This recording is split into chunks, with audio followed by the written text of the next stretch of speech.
Hola, ¿qué tal? ¿Qué tal? Muy buenas noches, queridos amigos del Laboratorio Innofarma. ¿Cómo están? Yo soy el doctor José Ruiz Zaragoza, gerente técnico del Laboratorio Innofarma. Me da mucho gusto tenerlos aquí nuevamente. Un día más de transmisión de webinar que es totalmente gratuito para todos ustedes, totalmente en vivo. Ya saben que somos el único laboratorio que no hemos cobrado por entrar a estas pláticas. Lo hemos hecho así desde el 22 de abril del año pasado, 2020. A la fecha hemos seguido con la misma dinámica. No vamos a cobrar estos webinars, esta información tan importante y tan valiosa que es para ti y para tu trabajo del día a día.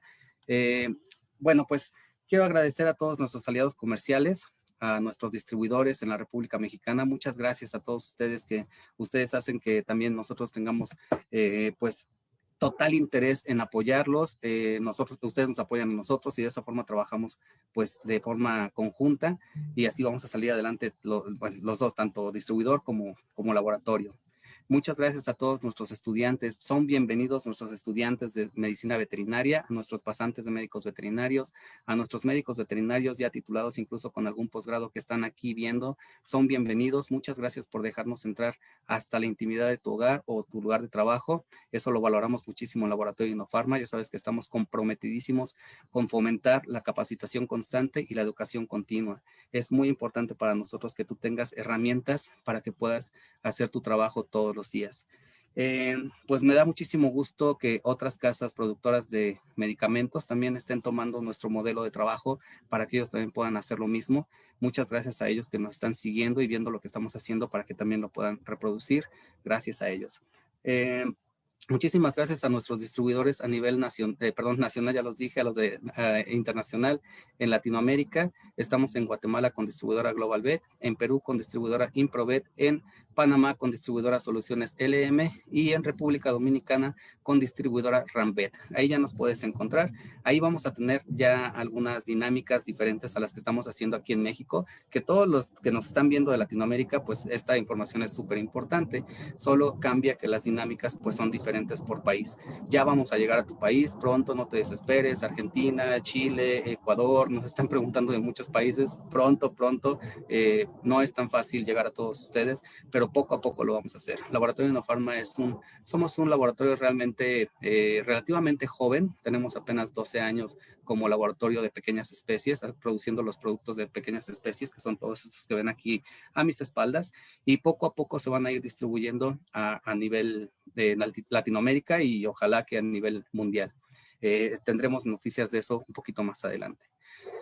Si eres distribuidor en la República Mexicana y te interesa la distribución de nuestros productos, ingresa a la página www.inofarma.com.mx. En la sección de representantes puedes ponerte en contacto con mis compañeros representantes o mis compañeras promotoras para que te digan cómo hacerle para darte de alta como distribuidor.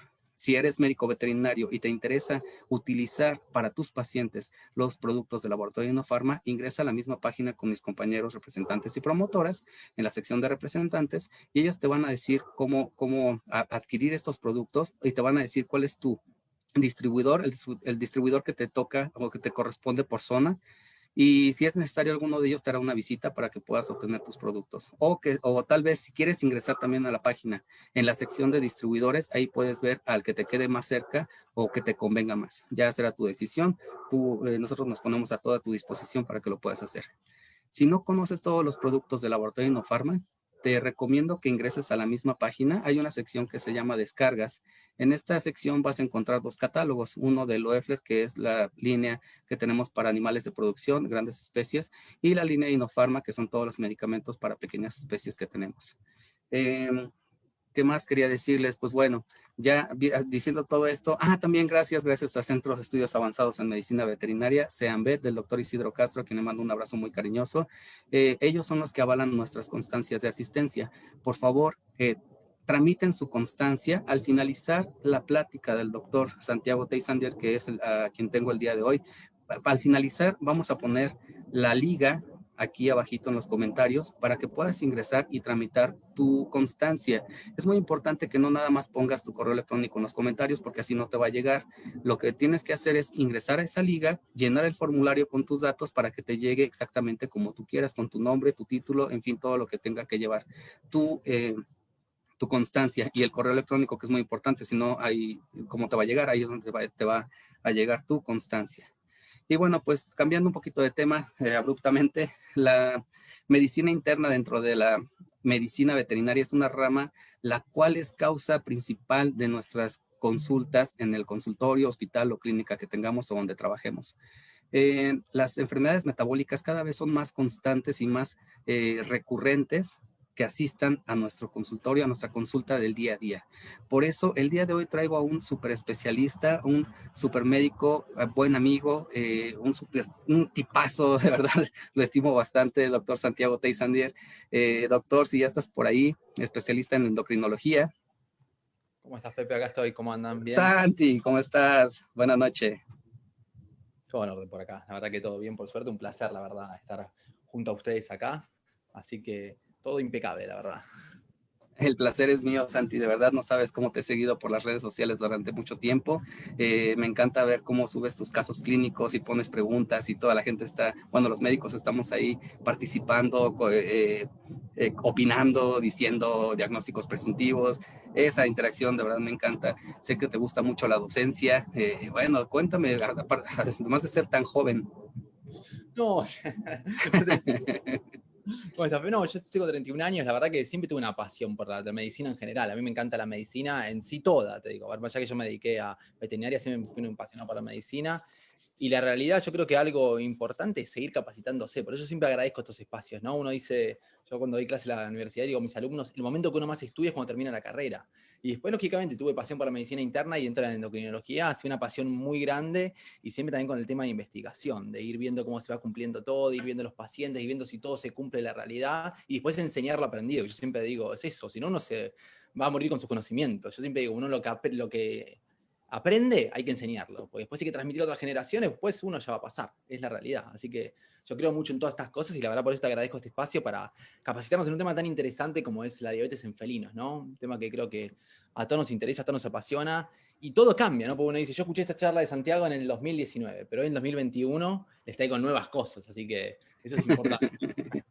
Totalmente de acuerdo contigo, Santi. Pues lo que uno aprende hay que enseñarlo a los demás, a las nuevas generaciones. Como les dije hace ratito, son bienvenidos todos nuestros estudiantes, nuestros pasantes y nuestros médicos ya titulados, incluso con posgrado, porque nunca se deja de aprender. Bien lo dijiste, cuando más estudia es cuando uno termina la carrera.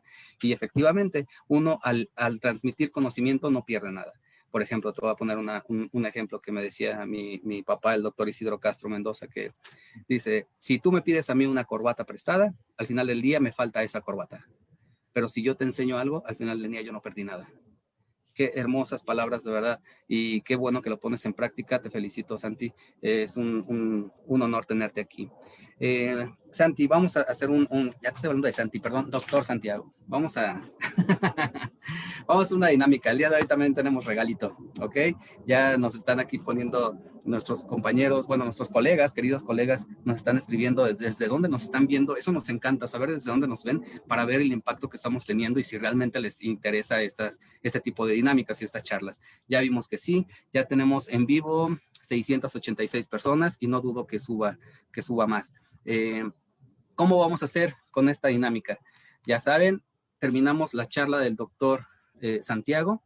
Posteriormente vamos a la sesión de preguntas y respuestas y no se vayan porque después de las preguntas y las respuestas va el doctor Santiago a hacer una pregunta para que se lleven este libro. Esta pregunta la va a responder, más bien, la va a escoger el ganador, el doctor Santiago. Él va a decir quién le contestó de manera más concisa, la que más le convenció. ¿Ya estás viendo ahí tu Facebook en vivo? Y yo lo tengo acá, Pepe, así que... Perfecto, porque luego me dicen que yo escojo y que el primero que entró, no es el primero que entró, porque a veces no entra al mismo tiempo como él lo ve, que como lo veo yo, por favor, él lo va a escoger, ¿eh? No yo, para que no haya ahí confusiones y no nos diga. Entonces, si hay algún, algún reclamo, les voy a dejar el correo del doctor Santiago Teisander para que le reclamen, ¿ok? Otra cosa importante, por favor, estamos trabajando para que lo podamos hacer esta dinámica a toda Latinoamérica. Por cierto, doctor, discúlpame, son las 11 de la noche allá en Buenos Aires, ¿cierto? Exacto. Te agradecemos muchísimo por estar desvelándote. Vamos a terminar más o menos por ahí de la 1 de la mañana de Buenos Aires. Pero bueno, creo No hay que problema. vamos a disfrutarlo Vamos por mucho. un bien, así que no hay problema. Ok, entonces ya dijimos las reglas. Solo México, Posteriormente vamos a hacerlo para Latinoamérica. Me comprometo a que sí lo vamos a hacer, pero vamos a buscar la forma porque es complicado enviarlo. A veces no llega, me lo regresan. No es porque no querramos hacerlo, es simplemente por cuestiones de logística. No hemos encontrado la manera, pero la vamos a encontrar. Y el doctor lo escoge, ¿vale? Ok, entonces ya teniendo estas reglas bien claras, vamos a iniciar con tu charla, Doc. Si me puedes permitir, compartir tu pantalla. Perfecto. Ahí estamos. Ahí se ve. Ahí estamos. Perfecto.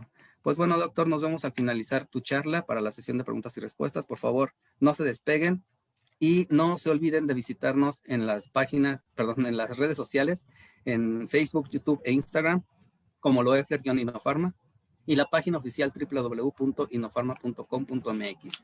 Nos vamos a finalizar. Un abrazo, Doc. Gracias, Pepe. Bueno, ¿qué tal? ¿Cómo andan? Espero que anden muy bien, como siempre les digo. La verdad es un placer estar acá junto con Inofarma.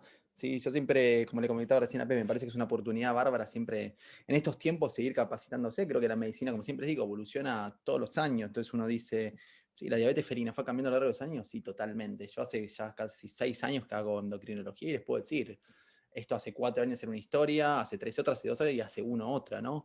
Porque todo va cambiando, todo va evolucionando. El tema es estar en ese camino evolutivo. ¿Y cuál es la manera? Siempre digo, o sea, hay que capacitarse, porque la evidencia y la información está, pero también hay que ejercer. Porque si uno lee y no ejerce, esos conocimientos se quedan ahí, ¿sí?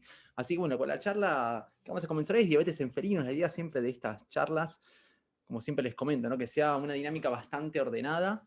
Siempre van a ver que hay muchas cosas basadas en evidencia, con mucho trabajo, pero también mucho caso clínico, ¿no? Que es la idea de estas cosas, ¿no? Situar cuál es la realidad de estos pacientes y qué fue pasando con estos pacientes diabéticos a lo largo del tiempo. Van a ver que les voy a citar a veces muchas fuentes con evidencia científica y muchas otras fuentes que vienen de mi evidencia, ¿no? Pero que también es real, pues es evidencia, y esas cosas son las que siempre hay que aportar, ¿no? Por eso vamos a hablar un poquito de la situación actual, creo que es uno de los puntos más importantes a saber hoy en día.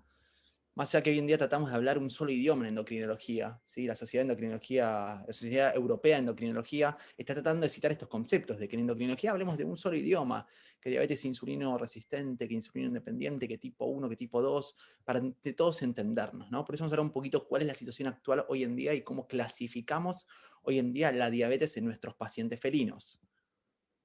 Cómo es el metabolismo del paciente diabético, pero todos estos conceptos bioquímicos aplicados a la realidad, ¿no?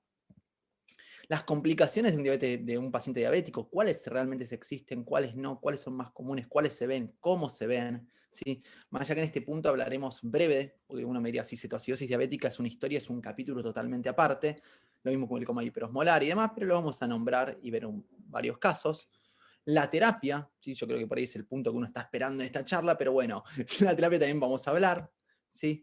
¿Cómo se monitorea un paciente diabético? ¿Qué hacemos con este paciente diabético que está inestable? ¿Sí?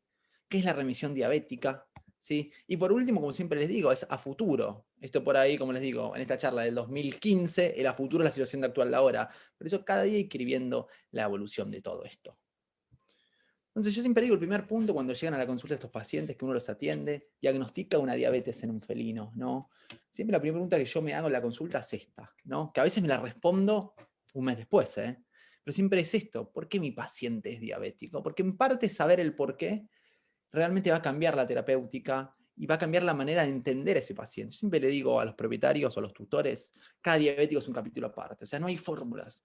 No, pero Santiago, yo leí acá y a mí me dijeron no hay fórmulas. Este es un nuevo caso, es un libro aparte nuevo y con ese caso por ahí aprendemos cosas, por ahí no, por ahí nos funciona lo mismo que hicimos en el caso anterior, por ahí no. Por eso cada paciente es un nuevo desafío, ¿no? El día que hay que empezar desafíos uno se empieza a aburrir, ¿no? Yo la verdad que cada paciente diabético felino que atiendo todavía me sigue emocionando. El día que me deje emocionar, veremos. No, entonces vamos a hablar un poquito de estos 6 casos, ¿no? Vamos a que les voy a mostrar muchos casos más, ¿no? Vamos a hablar de Michina, vamos a hablar de Sasha, vamos a hablar de Rubí, de Juancho, de Stuart, de Tiago, ¿sí? Yo les digo, estos 6 pacientes, los 6 tienen causas diferentes que generan su diabetes. Luego hay algunas que son muy evidentes, ¿no? Uno me dice, Sasha, ¿qué puede tener? Y bueno, creo que a nadie le queda duda que Sasha tiene un hiperadrenocorticismo, ¿no? Un síndrome de Cushing o hipercortisolismo, como hoy en día quieren llamarlo, que por ahí Podríamos decir que hoy en día por ahí la forma sería decirle síndrome de Cushing. Hay bastantes criterios sobre cómo clasificar estos síndromes, ¿no? Pero a nadie le queda duda de que se haya un paciente con síndrome de Cushing, que luego hablaremos de esto. Hablaremos también de Juancho, de Stuart. Pero bueno, estos 6 casos son 6 gatos diabéticos que vinieron a la consulta y los 6 tenían diabetes mellitus, sí, clínica, pero tenían su causa de base que lo generó fue diferente. Por eso uno dice, hablamos siempre de obesidad y todo, pero ojo, hay un trasfondo atrás que debemos comprender. Yo creo que los que ya me escucharon saben que a veces hablo bastante rápido, pero quiero también ser lo más didáctico posible y en más o menos una hora brindarles todos estos conocimientos. Y a veces avanzamos bastante, 2 horas y demás, uno ya pierde la capacidad de atender y retener información, ¿no? Entonces uno dice, ¿cómo podemos definir la diabetes, no? Nosotros decimos, sí, es un déficit absoluto o relativo, es una definición mía, ¿no? Que para mí, yo creo, para mí, para alguno puede ser que no, es la que más engloba todo, ¿no? Déficit absoluto relativo de insulina. Hacemos de absoluto cuando realmente hay una ausencia completa de insulina. Y relativo cuando la insulina está presente, pero no puede ejercer su acción. Lo que podemos llamar insulina resistencia, que luego veremos, ¿no? Déficit absoluto relativo de insulina, causando alteraciones en el metabolismo de los nutrientes, principalmente con manifestaciones ligadas al metabolismo de los carbohidratos. ¿Qué quiere decir con esto? Cuando hablamos de diabetes, todos hablamos de hiperglucemia. Hiperglucemia y nos olvidamos del metabolismo de las proteínas, del metabolismo de los lípidos, del metabolismo de los aminoácidos. O sea, la insulina es una hormona que tiene millones de acciones en el cuerpo, ¿no? Viene hasta acá, está descrito, ¿no? Este es un extracto del libro del doctor Hans Koister de la Escuela Holanda, que me parece un extracto simple pero muy detallado, ¿no? Que uno dice, sí, la insulina no es la única acción que tiene, sintetizar este cotransporte GLUT y realizar una entrada de glucosa al tejido muscular y adiposo. Tiene la función de síntesis de glucógeno, síntesis de proteínas, síntesis de lípido, ¿sí? Crecimiento celular, tiene funciones también en la inmunidad. Entonces uno empieza a ver un poquito, ¿sí?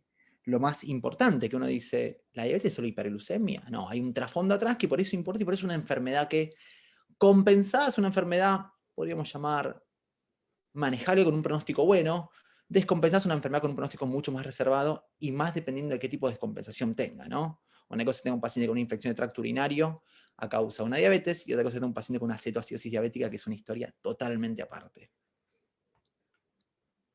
Entonces, esto es lo que sucede a nivel de medicina humana, ¿no? La Sociedad Americana de Diabetes, generalmente lo hace cada 3 años, ¿sí? A veces cada 2, saca los estándares esto de cómo se clasifica la diabetes al humano.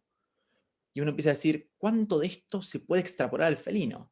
Más allá que hay varios conocimientos, ¿sí? De medicina veterinaria que se extrapolan de medicina humana y viceversa, podemos decir, ¿no? Hay que ver realmente cuánto esto es extrapolable, ¿no? Porque en un principio las clasificaciones de diabetes se basaron en esto, ¿no? Y el tema es ahora, ¿podemos seguir basándolas? O sea, ¿qué nos dice la Sociedad Americana de Diabetes en personas? Sí que existe el tipo 1, o debido a una autoinmunidad, ¿no? Una hipersensibilidad retardada en el páncreas, que genera una destrucción del páncreas, ¿no? Tipo 1, esto es de humanos, ¿eh? El tipo 2, que lo más interesante de este trabajo, que a mí es algo que me encanta, es cómo definen el tipo 2, y por eso vamos a ver cuánto se extrapola, ¿no? Pérdida de la funcionalidad de las células beta en el marco de la insulina resistencia. Es un paciente que tiene unas células beta pancreáticas que no pueden funcionar de manera correcta, pero a su vez tiene insulina resistencia. Vamos a ver cómo unimos todo esto. La diabetes gestacional, sí. Acá más que nada esto se puede extrapolar a caninos. En caninos más que nada se puede extrapolar a la diabetes inducida por progesterona, que es algo súper interesante y apasionante, ¿no? Como la progesterona induce la secreción de hormona de crecimiento de las glándulas mamarias. Pero bueno, es algo de caninos y no los quiero marear ahora, pero es un punto que siempre me gustó también. Y el punto 4, otros tipos de diabetes, ¿no? Acá está situado lo que anteriormente se conocía como diabetes tipo 3, que es las endocrinopatías, ¿sí? También está situado acá las diabetes congénitas, los síndromes monogénicos. Hoy en día en humanos está bien catalogado cuáles son los genes que pueden desarrollar una diabetes congénita, ¿no? Y entonces salen estos trabajos que uno dice, sí, perfecto. ¿Podemos realmente extrapolar esto? Este trabajo está hecho por varios autores interesantes, pero en particular el doctor Stijen Nielsen, ¿sí? Nacido en Holanda, Inglaterra, uno de los número 1 hoy en día en diabetes, y la verdad una persona excelente. Y es esto, ¿cuánto podemos extrapolar de esto? ¿Cómo es el nombre? ¿Cómo clasificamos la diabetes en veterinaria? ¿Y importa realmente clasificación? Que es el punto más importante, ¿no? Y uno dice, sí, perfecto, sabemos las causas principales de diabetes. ¿Conocer la causa realmente cambia la terapia? ¿Se puede prevenir el desarrollo de la diabetes clínica? ¿Se puede diagnosticar un paciente diabético subclínico? Que antes ni hablábamos de esto. Entonces vamos a empezar a ver cuánto de esto, dame un segundito, porque como tengo que estar con las redes también acá con Facebook Live al mismo tiempo, a veces estoy mirando ahí, lo voy a poner acá el celular. Entonces vamos a ver cómo extrapolamos esto, ¿no? Uno dice, el tipo 1, autoinmune, esta hipersensibilidad retardada, sí, linfocitos, monocitos, ¿existe realmente? Sabemos que en humanos sí, es uno de los tipos no más comunes, sí, pero es un tipo que sucede en los chicos, en los jóvenes, sucede en los adultos, también en los más adultos, sí, pero sucede en los felinos. Acá les puedo decir que es algo extremadamente atípico y raro, la verdad. Hay muy pocos casos, como les digo, documentados en la bibliografía. Yo les puedo decir que este fue el único caso, ¿sí?, que podíamos sospechar, ¿no? Este era Stuart, un gatito de unos 5 meses, un gato que vi hace un montón, si no me equivoco, 2015, que era un gato diabético de 5 meses. Ahora uno dice, este gato diabético de 5 meses tenía una hipoplasia de páncreas, tenía una plasia del páncreas o tenía una pancreatitis autoinmune, ¿no? La verdad que al día de hoy la única manera de saber en estos pacientes sería lógicamente una necropsia. Este paciente la verdad comenzó la terapia y después le perdí el rastro. Pero fue el único caso que dije, este es un paciente que podíamos englobar realmente si podría ser un congénito o dentro del tipo 1, ¿no? Realmente una pancreatitis autoinmune linfocítica mononuclear. El único caso, les puedo decir. Es algo extremadamente raro en el felino. O sea, dentro de todos los tipos de diabetes es el más raro de todos. El canino es otra historia diferente, ¿eh? Pero en felinos les digo algo para ponerlo al final de la lista. Por eso hablamos ahí brevemente de lo que es el tipo 1. Hay poca casuística, pocos reportes. Yo les digo, mi evidencia es 6, como ya casi 7 años. El único paciente que vi que sospechamos que podría haber sido un tipo 1. Sospechamos, porque no tenemos la evidencia científica, mejor dicho, la evidencia del paciente para avalarlo, ¿no? No tenemos una histopatología del páncreas, es decir, sí, realmente hay una pancreatitis autoinmune. ¿Qué sucede con el tipo 3, anteriormente llamado, o los otros tipos de diabetes en el caso de las endocrinopatías? Es un punto que también me interesa mucho, ¿no? Por ejemplo, cachetón. Cachetón, como lo ven acá. Este es un felino macho de 13 años de edad. Sí, diagnosticado que luego, mediante hallazgos clínicos y métodos complementarios, con un cuadro de síndrome de Cushing o hiperadrenocrocismo ACTH dependiente, ¿no? Como lo ven acá, cachetón, ¿no? Más allá que la presentación dérmica tan marcada es poco común, ¿no? Ven acá esta alopecia, aperuginosa, simétrica y bilateral, un leve abdomen abalonado y un paciente diabético, ¿no? Es muy común en los pacientes con síndrome de Cushing que generen diabetes. El síndrome de Cushing es muy raro en felinos comparado con caninos, extremadamente muy poca incidencia, pero es muy común que generen diabetes. El 90%, 85%, 90% de los síndromes de Cushing, ¿sí?, se diagnostican a partir de una diabetes insulino resistente, ¿no? Por eso esto tenemos que tenerlo presente, ¿no? Una opción es que nuestro gato sea diabético a causa de un síndrome de Cushing, ¿sí? Como en el caso acá que les muestro de cachetón, como lo pueden ver acá. Otra opción es que nuestro felino, si siempre les pongo esta foto porque es la foto que más remarca, tenga hipersomatotropismo, que anteriormente podíamos definirlo como acromegalia. Pasa que la acromegalia es una manifestación del hipersomatotropismo, es una manifestación del exceso de hormona de crecimiento. ¿Por qué les digo esto? Porque sí, realmente podemos decir que sí hay muchos pacientes con hipersomatotropismo que generan diabetes, pero hay muy poco paciente con hipersomatotropismo que genera acromegalia. Las manifestaciones conformacionales son bastante raras y muy crónicas. En este caso eran evidentes, ¿no? Se veía la cara bien ancha, vean la mano bastante ancha también. La expresión que tiene el paciente era un gato grande, era un gato diabético, pero que en vez de perder peso aumentaba peso, ¿no? Por eso acá como punto importante les digo esto, no esperen que todos los gatos con exceso de hormona de crecimiento tengan manifestación de acromegalia, pero sí esperen encontrar gatos diabéticos con exceso de hormona de crecimiento. ¿Sí? Habrá que ver si después nuestra estadística se refiere al Reino Unido, que hablan 1 de 4 gatos.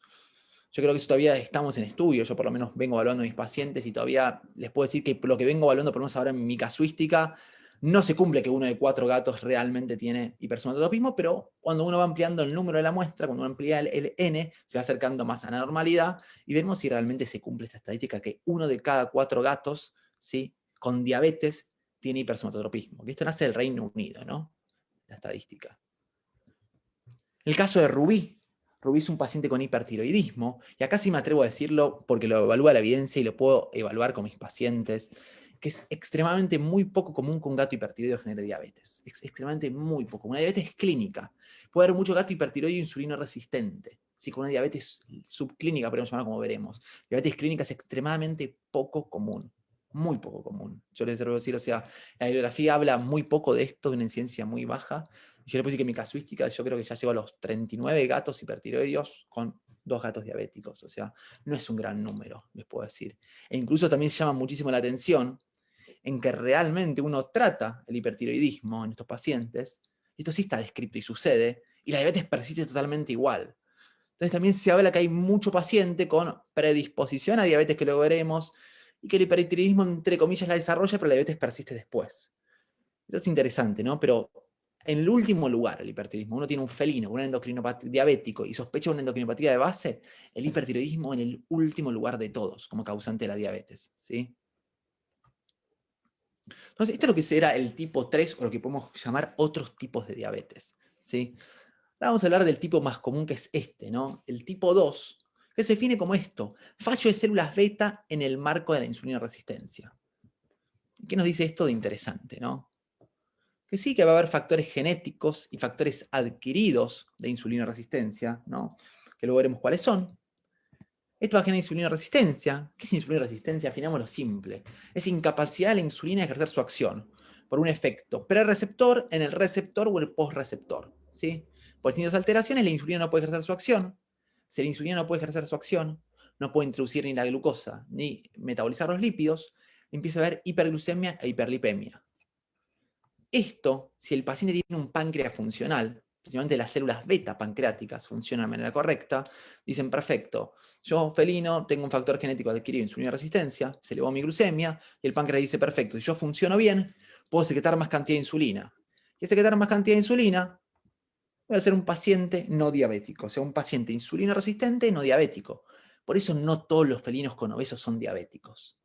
Todos los felinos obesos tienen predisposición a hacer diabetes y a generar insulina resistencia. Si el páncreas funciona de manera correcta, este felino es un paciente, como les repito, que no es diabético clínico. Veremos si en el tiempo desarrolla una diabetes, ¿sí? Ahora, si este paciente tiene un factor genético, un factor genético de fallo de células beta, que hoy en día está muy estudiado, es uno de los temas de mayor interés, ¿no? Que su páncreas no funcione de manera correcta, que luego lo veremos cuál es este factor. Este paciente, cuando empieza a tener hiperglucemia, el páncreas dice: yo no puedo responder, no puedo secretar más insulina porque tengo un factor que me dañó el páncreas. Entonces, ¿qué pasa? Este paciente se genera hiperglucemia, se genera hiperlipemia marcada, esto genera más insulina resistencia, ¿sí? Y es un paciente que termina generando una diabetes mellitus clínica, ¿sí? Por eso, a ver, que hay pacientes obesos generan diabetes clínica y pacientes obesos que no la generan. ¿De qué depende esto? Que haya factores genéticos adquiridos de fallo de células beta. Por eso la definición de tipo 2 es fallo de células beta en el marco de la insulina resistencia. Entonces, tener un factor genético de un paciente que tiene un páncreas que no funciona de manera correcta, que luego veremos cuál es, y ese paciente tiene un factor de insulina resistencia, que en este caso es la obesidad. ¿Sí? Eso es lo que engloba el tipo 2, ¿no? Como el caso de Michina, ¿sí? Que luego veremos, fíjense, este felino, ¿sí? Sumando una escala de 1 a 9 de score corporal, vemos que tiene un score de 9 de 9, ¿sí? El felino tiene una obesidad, ya no es un sobrepeso, es una obesidad, ¿no? Entonces acá les pongo para que no se olviden la definición, que es lo más interesante, o sea, la definición parte de esto, tienen que estar las dos cosas presentes, ¿no? Siempre me tomo el tiempo en aclarar esto porque yo creo que uno de los grandes puntos importantes es olvidar esta fisiopatología de la diabetes, ¿no? Uno dice: gato obeso es insulina resistente. Perfecto, como las personas con obesidad, acá es lo mismo. Ahora, ¿todos generan diabetes? No, la va a generar el que tiene una alteración pancreática, ¿sí? Esto es lo que les comentaba, uno dice: ¿qué es la insulina resistencia? Hay que definirlo simple, más allá que es un motivo de estudio de millones de trabajos. Situación en la que la insulina no puede ejercer su acción de manera correcta por alteraciones en el receptor, a nivel de la cascada prereceptor o a nivel de postreceptor, ¿no?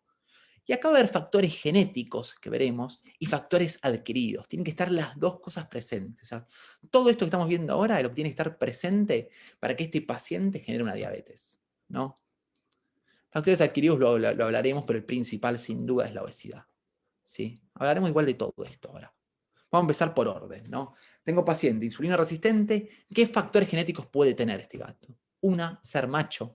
Los machos tienen 1.5 veces más probabilidad de generar diabetes por menor sensibilidad a la insulina. O sea, ser macho de por sí trae menor sensibilidad a la insulina, ¿sí? O sea, qué interesante. Por eso hay más predisposición sexual de los machos a generar diabetes. Pero fíjense el caso de mi china, que es una hembra y la genera igual. Por eso hay factores genéticos, sí, en estos casos, ser macho, y factores raciales estudiados. Nosotros los burmeses es una raza que no tenemos en Argentina, ¿sí? O por lo menos al día de hoy no he visto ninguno y sé que no se cría acá. Ahora, los gatos burmeses también es una raza predispuesta, ¿sí?, a desarrollar diabetes. Así como hay razas predispuestas como el Maine Coon a desarrollar cardiopatías, tenemos los burmeses con predisposición a generar diabetes, ¿no? Entonces hay factores genéticos que van a decir, sí, de por sí hay genes que influyen en la insulina resistencia, que la insulina sea menos sensible. Ahora, también hay factores adquiridos de insulina resistencia y el número uno es la obesidad, ¿no? Fíjense este dato súper interesante, ¿no? Esto no lo digo yo, esto está descrito. Cada 1 kilo de aumento de peso se genera un 30% de pérdida de la sensibilidad de insulina. O sea, un gato que pesaba 3 kilos, que pasa a pesar 4 kilos, sí, se genera un 30% de pérdida de la sensibilidad, es algo bastante marcado, ¿no? Ya que esto lo vamos a ver brevemente, porque obesidad también es un tema aparte, la obesidad es una epidemia, ¿sí?, tanto en la población humana como en la población veterinaria, ¿no? Uno dice, ¿cuántos pacientes tenemos con obesidad? Y marcados. Yo por ahí tengo un sesgo más porque me dedico casi puramente a la endocrinología, pero gran parte de los pacientes que acuden a clínicas son obesos, ¿no? Y hay 3 mecanismos interesantes, ¿no? Porque uno dice, ¿por qué el tejido adiposo, ¿sí?, genera insulina resistencia? Y porque genera resistencia a la leptina, porque tiene disminución de adiponectinas insulinosensibilizantes. Las adiponectinas son como citoquinas que se generan en el tejido adiposo, ¿sí? O aumento de citoquinas propiamente dichas, como el tumor necrosis factor, principalmente. Recuerden que siempre digo, o sea, el tejido adiposo, la obesidad es un estado de inflamación crónica. Esto está bien estudiado, no los quiero aburrir con este cuadro, ¿no? Lo que es la resistencia a la leptina, pero para explicarlo muy simple, la leptina es una hormona que la secreta el tejido adiposo, ¿sí? Y es una hormona que de por sí tiene una acción insulinosensibilizante, ¿no?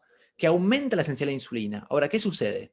Como todo tejido, o mejor dicho, todo órgano endocrino, ¿sí?, tiene una forma de autorregularse, lo que es el feedback o lo que es la retroalimentación negativa. Entonces, el tejido adiposo, ¿qué sucede?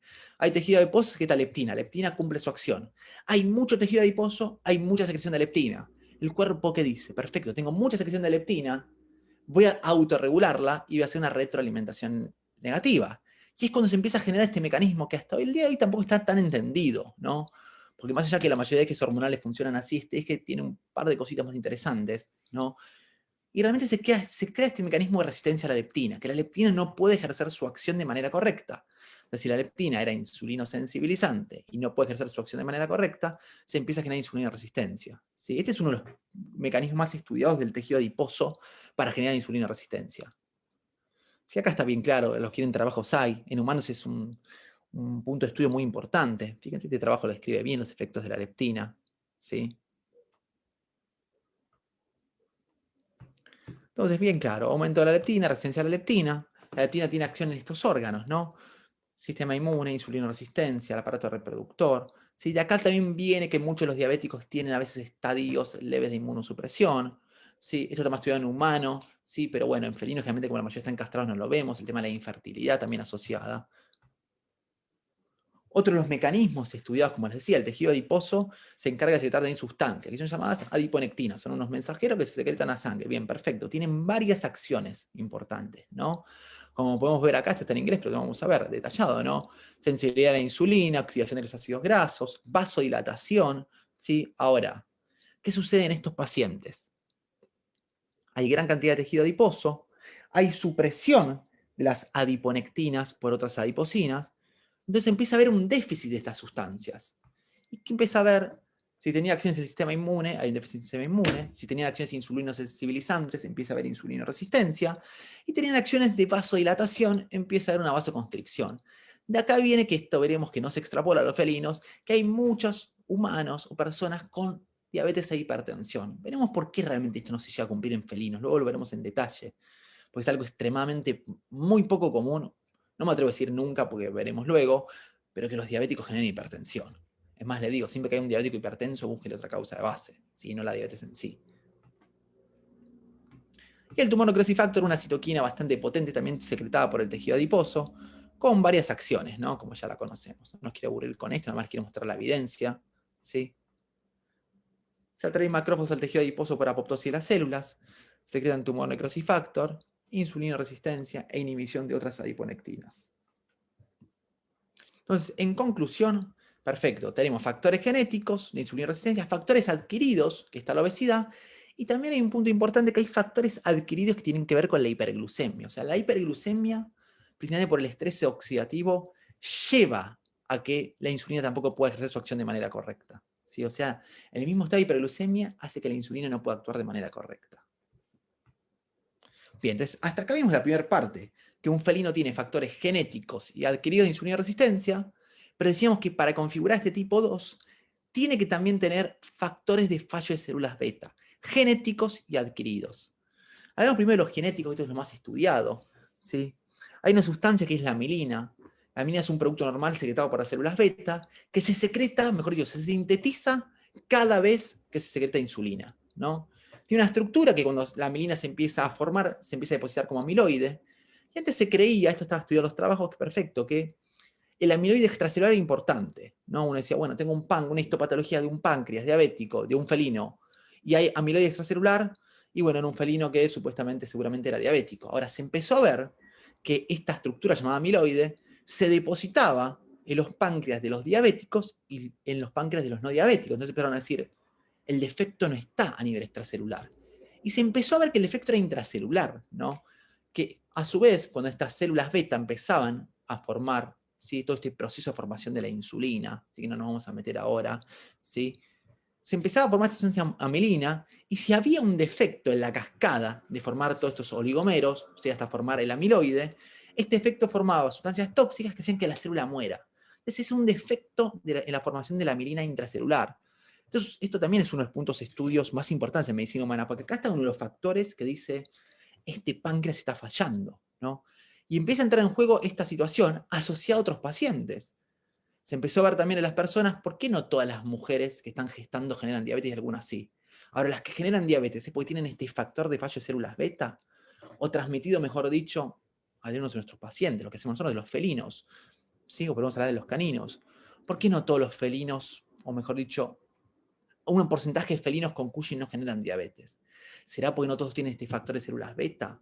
Por eso hay un punto importantísimo de estudio acá a nivel de medicina veterinaria y medicina humana, ¿no? Acá está la parte importante de la cuestión, ¿no? ¿Cuál es el defecto que hace que estas células beta intracelular falle esta cascada y esta célula beta muera, ¿no? Ahora dijimos que este era el factor genético, pero hay un factor adquirido, y es lo más paradójico, porque el factor adquirido es la hiperglucemia. Y este trabajo se los pongo, porque esto pasa en la realidad y lo van a constatar con sus pacientes, ¿no? Entonces, un páncreas, ¿sí? De gatos, en los cuales se administró de control solución salina, se administró el lípido y se administró glucosa durante 10 días. Y observen que empieza a haber, a nivel del páncreas que se administró glucosa, 10 días, ¿sí? Una necrosis coagulativa, ¿no? Entonces uno empieza a decir, la misma hiperglucemia daña el páncreas muchísimo. Y a partir de este concepto, viene también el concepto que luego hablaremos de remisión diabética. Porque uno dice, perfecto, yo tengo un paciente la empiezo a tener con una glucemia de high, de 500. Ahora yo bajo esa glucemia, supongamos a 300. Menor hiperglucemia, menor daño pancreático, el mismo páncreas empieza a funcionar de manera correcta y secreta más insulina. Y de acá viene el concepto de por qué se esperan 3 o 4 días para cambiar la dosis de insulina. Porque mientras más bajamos la glucemia, el mismo páncreas del paciente empieza a secretar insulina. Esto si estamos hablando de felinos, ¿sí? De caninos es otra historia. Estamos hablando de felinos principalmente, que sabemos que por el tipo de diabetes que más pueden desarrollar, hay posibilidad de esto revertirlo, ¿no? Pero esto es muy interesante. Y esto se los pongo a cuestión de realidad que sí. Anteriormente en medicina humana y en los felinos era una enfermedad de adultos, hoy en día ya no. En humanos empezó a pasar que decíamos, sí, perfecto, decían, ¿no? Los médicos, muchos familiares médicos, y esto me encanta hablarlo, ¿no? Decían, el tipo más común de diabetes en las personas, el joven, era el tipo 1. Y hoy en día se ven jóvenes con tipo 2, y en felinos empezó a pasar lo mismo. Antes veíamos siempre adultos con diabetes tipo 2, o mejor dicho, obesos. Veíamos pacientes diabéticos de 5 años que llaman la atención, ¿no? Esto tiene que ver sin duda que la obesidad es una epidemia, ¿sí? Marcada. Entonces, conclusión de este primer punto. Yo siempre trato de darlo bien en un marco docente. Hablamos del primer punto, citamos conclusiones del primer punto. Tiene que haber factores de insulina resistencia y factores de fallos de células beta, tanto genéticos como adquiridos. Tienen que estar los dos presentes. Todos los obesos son insulina resistentes, no todos generan diabetes. La obesidad es el factor de riesgo más común para la generación de diabetes, sin duda. Es el órgano endocrino totalmente olvidado.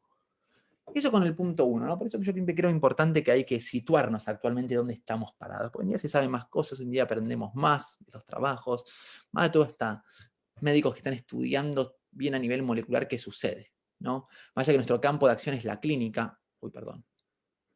más allá que nuestro campo de acción es la clínica en sí, siempre hay que nutrirnos de todo lo que viene en el trasfondo hasta que llegue ese paciente a la consulta, ¿no? Entonces el punto 2 que veremos es esto, ¿no?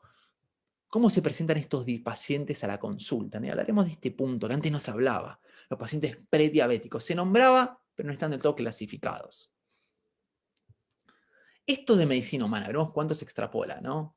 La Sociedad Americana de Diabetes nos citan estos parámetros, ¿no? Decía, perfecto, yo puedo tener una fase de intolerancia a la glucosa, que haría hincapié a la pérdida de la primera fase de secreción de insulina, ¿sí? Con normoglucemias, esto de personas, ¿no?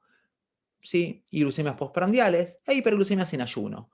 Y después tener un estadio de diabetes subclínica o un estadio de diabetes clínica o sintomática, ¿no? Hablamos de clínica o sintomática con superado el umbral renal y por eso había manifestaciones de poliuria polidipsia, ¿no? Esto es lo que es de humano. Entonces uno decía, antes empezamos a extrapolar esto, después empezamos a ver que los felinos eran un poco diferentes, pues otra especie. Y sale el trabajo espectacular, ¿sí? Hecha por la doctora, hay muchos participantes, ¿no? Yo creo que acá una de las grandes influencias es la doctora Jackie Rand, ¿sí? Una de las número uno en estos temas. Y este trabajo es muy interesante, ¿no? Porque ponen los cut points, o sea, los puntos de referencia para decir, bueno, perfecto, este paciente es prediabético, este paciente es diabético clínico, este paciente es diabético subclínico, ¿no? ¿Qué nos dice? Bueno, perfecto, el tipo A es un paciente que tiene entre 60 y 117 miligramos por decilitro, pero tiene hiperglucemias postprandiales. ¿Y qué son hiperglucemias postprandiales? ¿De dónde sale este dato? Y este dato viene extrapolado de las curvas de glucemia. Si uno realiza, perdón, las curvas de tolerancia a la glucosa, si uno realiza una curva de tolerancia a la glucosa en un gato y a las 2 horas tiene mayor a 176, es muy probable que sea un paciente que perdió la primera fase de secreción de insulina, ¿sí? Y podemos catalogarlo como un paciente intolerante a la glucosa, ¿no? El tipo B, que es el paciente prediabético, un paciente que tiene hiperglucemia en ayuno, entre 117 y 180. Y después tenemos el paciente diabético subclínico y el paciente diabético clínico, ¿no? Esto a partir de los estudios que se evaluó cuál es el umbral renal de los gatos. Ahora, el umbral renal de los gatos también es relativo. La bibliografía habla de 300, la bibliografía habla de 250, 288, y no hay un número exacto, la verdad. Pero esto es lo que estamos hoy en día parados para decir, perfecto, entonces yo puedo definir a partir de esto, perfecto, mi paciente diabético está en un estadio B. Ahora, ¿qué hago yo en ese paciente para hacer que ese paciente no desarrolle diabetes clínica? Ese es el punto de la cuestión de catalogar. Uno dice, ¿qué me sirve de esto? De saber si mi paciente dónde está parado. Para saber dónde está parado, prevenir el desarrollo de la diabetes clínica. Un trabajo muy lindo. Después, el que quiere todo esto se los puedo pasar. Y un punto que yo creo que siempre hay bastante, yo creo que, no sé llamar los problemas, ¿no? Uno dice, tengo una hiperglucemia, y la hiperglucemia de estrés, y será diabético, no será diabético. Y acá hay 3 puntos que quiero aclarar. Hay 3 escenarios de hiperglucemia. Escenario número 1, paciente diabético. Escenario número 2, podríamos llamar la famosa hiperglucemia de estrés, que es inducida por catecolaminas, un mecanismo totalmente diferente a la hiperglucemia del paciente crítico, que es inducida por citoquinas. Entonces, son 3 pacientes diferentes, del cual uno es un diabético, y esos 2 son pacientes con hiperglucemia que no son diabéticos, o sea, que no tienen un déficit absoluto, ¿sí? O relativo, ¿sí? De insulina permanente, por ahí temporal, ¿no? Ahora, ¿qué es lo importante de estos 4 pacientes? Vamos a ver. Yo les puedo decir, volviendo a la diapositiva de atrás, que los pacientes con hiperglucemia crítica es marcado. Yo la verdad que tengo una pasión no tan grande, la verdad, hoy en día, ¿sí? Por los cuidados intensivos. En su momento me gustaba mucho, fue una de las cosas que hice para la endocrinología y no me dedico tanto a esto, un día a la semana nomás. Pero pues sí, la cantidad de pacientes politraumatizados, ¿sí? O incluso a veces pacientes sépticos, que uno podría decir, la mayoría de pacientes sépticos tienden a hipoglucemia, pero también tienden a la hiperglucemia muchos. Y los politraumatizados también, que tienen hiperglucemia. Entonces no olvidemos esto. Está bien, puede ser un gato diabético, ¿sí? Que tuvo un traumatismo, puede suceder eso. Pero hay mucho paciente con hiperglucemia crítica, como este felino acá, ¿sí? Es un felino caído de altura, con un trauma craneoencefálico, y observen el valor de glucosa que tiene. Este no era un paciente diabético. Por eso, atento a estos pacientes. Que es distinta a la hiperglucemia de estrés, que es inducida por catecolaminas, que es otra historia diferente, como el gatito de acá está Belén. Entonces, ¿cuáles son las consideraciones actuales y qué les puedo también contar yo de eso? ¿Cuál es la consideración actual? Nos dicen, si la hiperglucemia de estrés es inducida por catecolaminas, el consenso dice, perfecto, tengo un gato que tengo en este estadio, o más alta, porque la hiperglucemia de estrés en algunos gatos, aunque no lo crean y es real, tienen 400, tienen 500, aunque no lo crean. Esto se los puedo decir desde mi evidencia. Hemos visto pacientes que por estrés, ¿sí? Generan hiperglucemias por encima de estos rangos, ¿no? Pero el consenso nos cita acá. Y si yo tengo un paciente que dudo, pues está en 160, 180, el primer punto es, repito, las 4 horas. Perfecto, tengo el paciente en la clínica, vino un ayuno, me dio 140, 150, digo, qué raro, bueno, a ver, vamos a repetir a las 4 horas, porque teóricamente en ese momento las catecolaminas tendrían a reducirse. Perfecto, escenario número 1, ¿sí? Me da normal, me quedo tranquilo. Escenario número 2, me sigue dando alto y tengo dos opciones. O la mido en ayuno de nuevo, ¿sí? O hago un test de tolerancia a la glucosa, que es un test muy simple de hacer. Ahora, dentro de todo esto, hay dos puntos que sí están más importantes. Uno es la fructosamina, que luego hablaremos.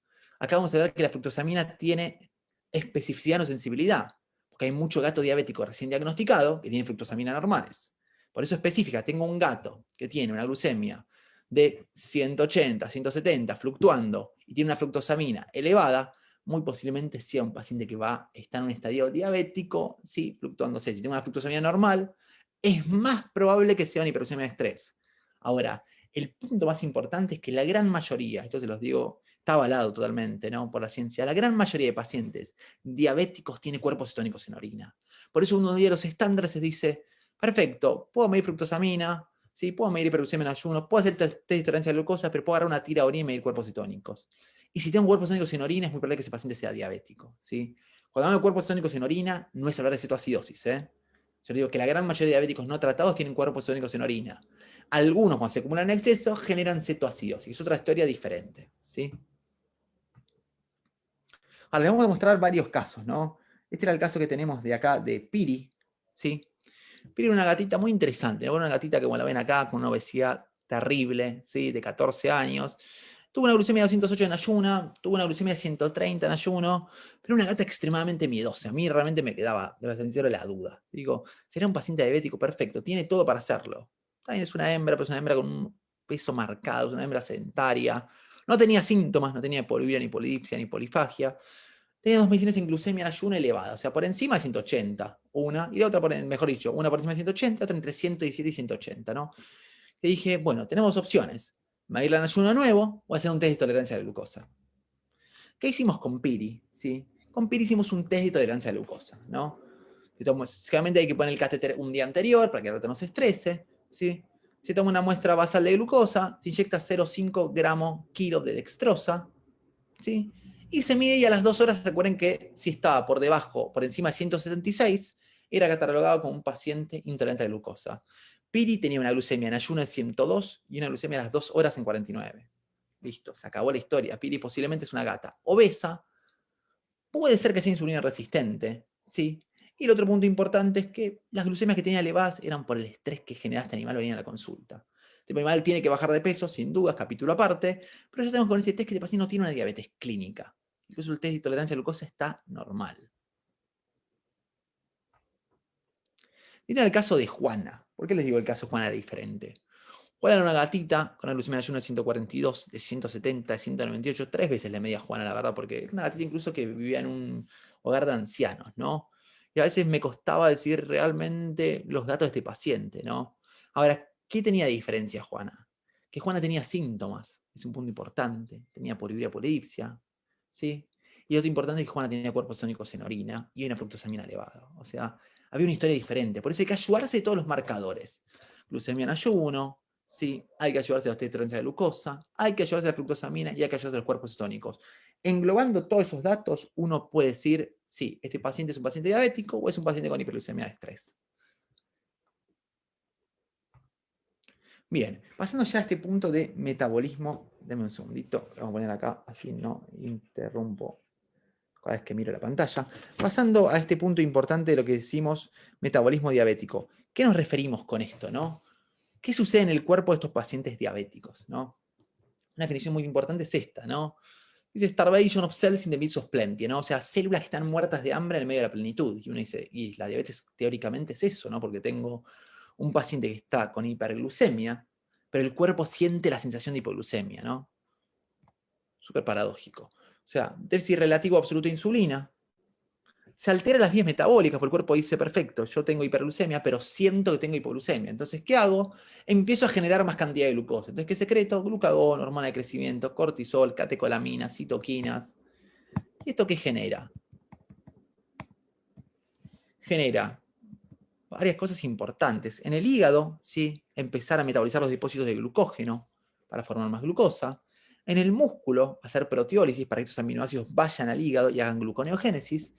Y en el tejido graso, lipólisis, que el glicerol va a ir a formar glucosa y los ácidos grasos van a ir a la oxidación. Un punto importantísimo, la cetoacidosis, esto, ¿no?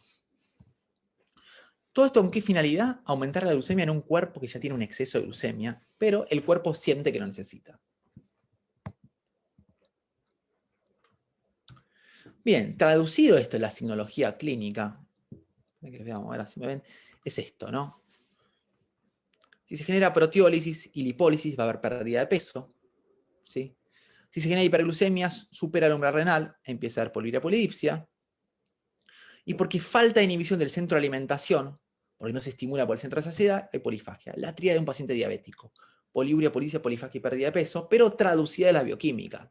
Esto es lo que sucede para que este paciente llegue a nuestra consulta con esto, un paciente que era obeso y empieza a perder peso. A las conclusiones de esta parte, tengan en cuenta a los pacientes prediabéticos, no se los olviden. ¿Cuál es la finalidad de esto? Poder prevenir la diabetes. ¿Sí? Esto es fundamental, no lo olviden totalmente.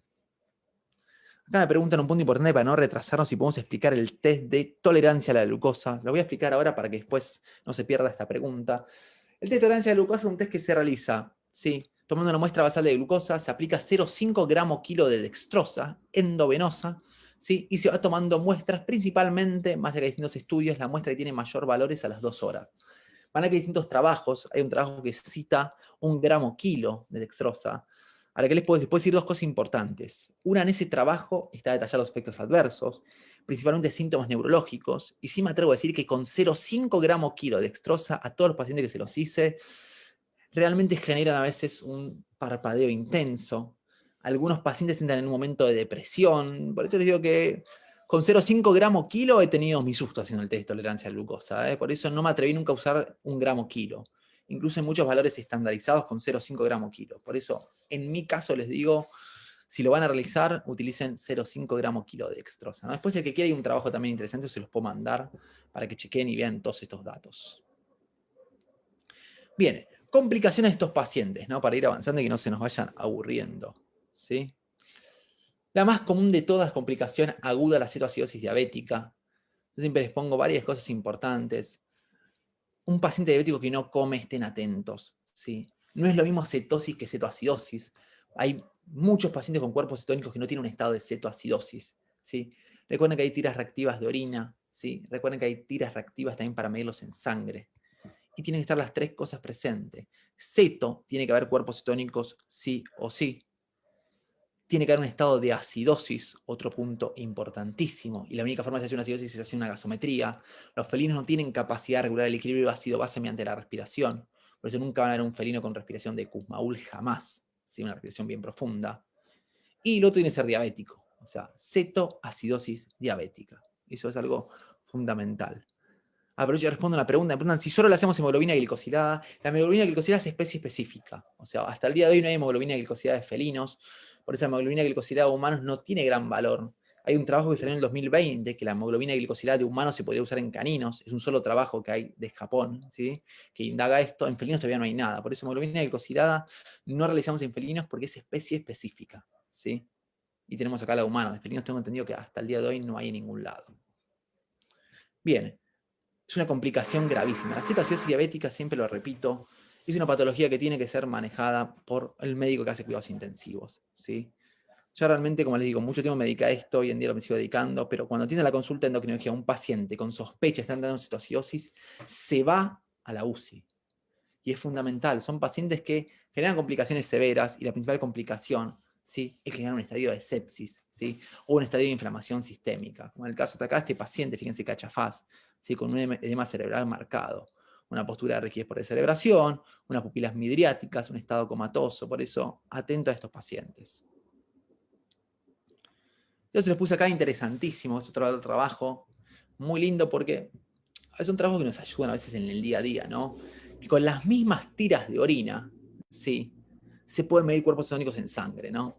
Observan este paciente, esto se da con micromatocrito, ¿sí?, se centrifuga, ¿sí?, y directamente con el plasma se pone, y vean acá, Es un paciente que tiene cuerpos cetónicos en sangre positivos, pero en orina negativos. O sea, un paciente que estaba generando cetosis, que no la generó en exceso para eliminarlo por la orina, ¿no? Por eso es un punto importante y económico para hacer a veces.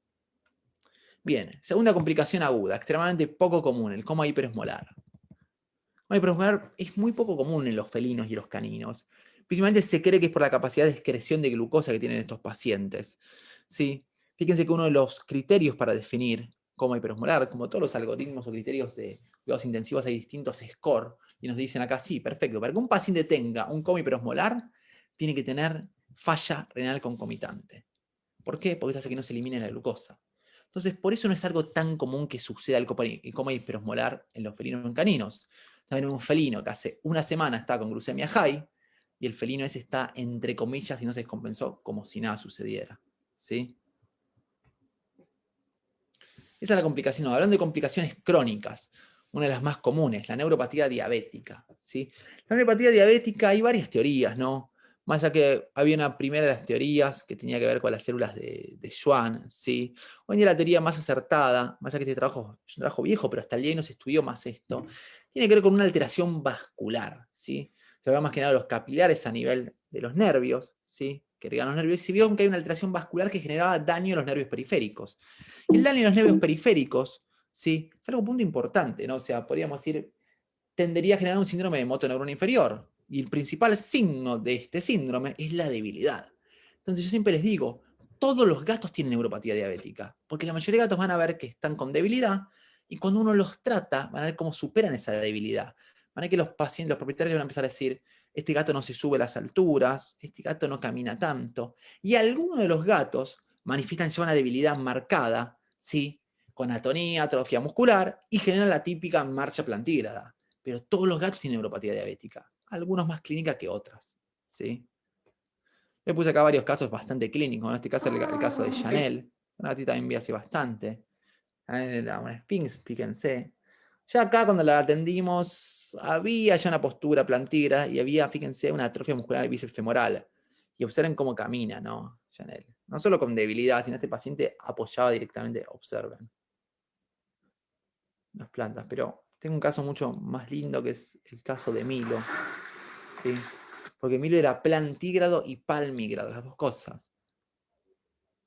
El caso después le voy a mostrar al final, porque está hermoso. Fíjense cómo caminaba. Milo era un paciente con diabetes, esto hablamos de una, sí, una polineuropatía, sí. No podemos llegar a hablar de ataxia, por lo que hay acá es debilidad, ataxia, ¿sí? Hay una debilidad generalizada, si observan. Por daño de nervios periféricos. Estos pacientes generan una polineuropatía de nervios periféricos. Que en este caso se vio un paciente diabético, ¿no? Luego dejaremos a los neurólogos, ¿sí? Con los otros diferenciales de estos pacientes, ¿no?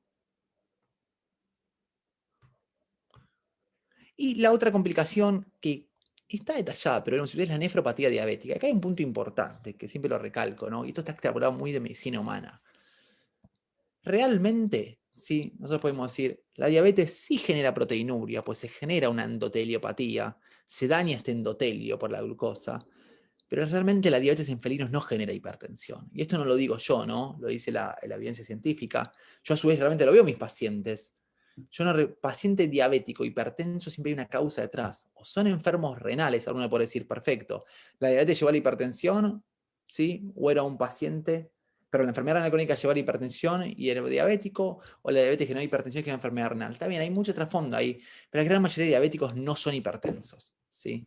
Por eso, realmente la nefropatía diabética no es algo que suceda. Principalmente porque el gato vive menos. Si este gato viviera 40 años, ¿sí? Podría llegar a generar una nefropatía. Ahora, como los gatos tienen menor esperanza de vida y no son hipertensos, la gran mayoría de gatos diabéticos, ¿sí? Totalmente, eso lo digo con total seguridad. Acá tenemos este tema que no es algo tan común. Es un factor de progresión en un felino con enfermedad renal crónica instaurada. Tengo un paciente felino, IRIS-3, y además ese gato es diabético, esa enfermedad IRIS-3 por ahí va a progresar más rápido un IRIS-4 que en otro gato, ¿sí?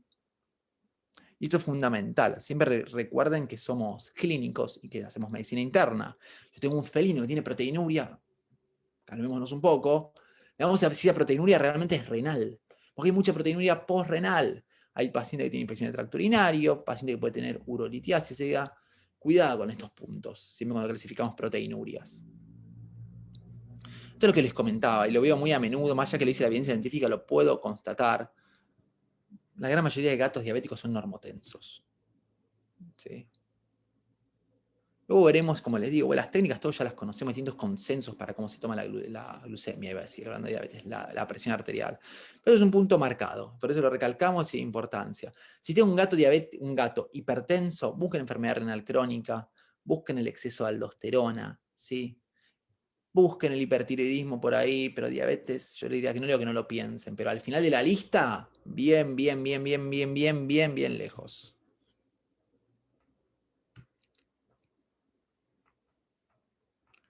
Por eso, descarten siempre otras causas más comunes, principalmente enfermedad renal crónica. Bien, las cataratas es una complicación crónica, ¿sí? Es frecuente en felinos, pero es de menor magnitud, ¿sí? Esto tiene que ver por una menor cantidad de metabolismo por la vía del sorbitol, a diferencia de los caninos, ¿sí?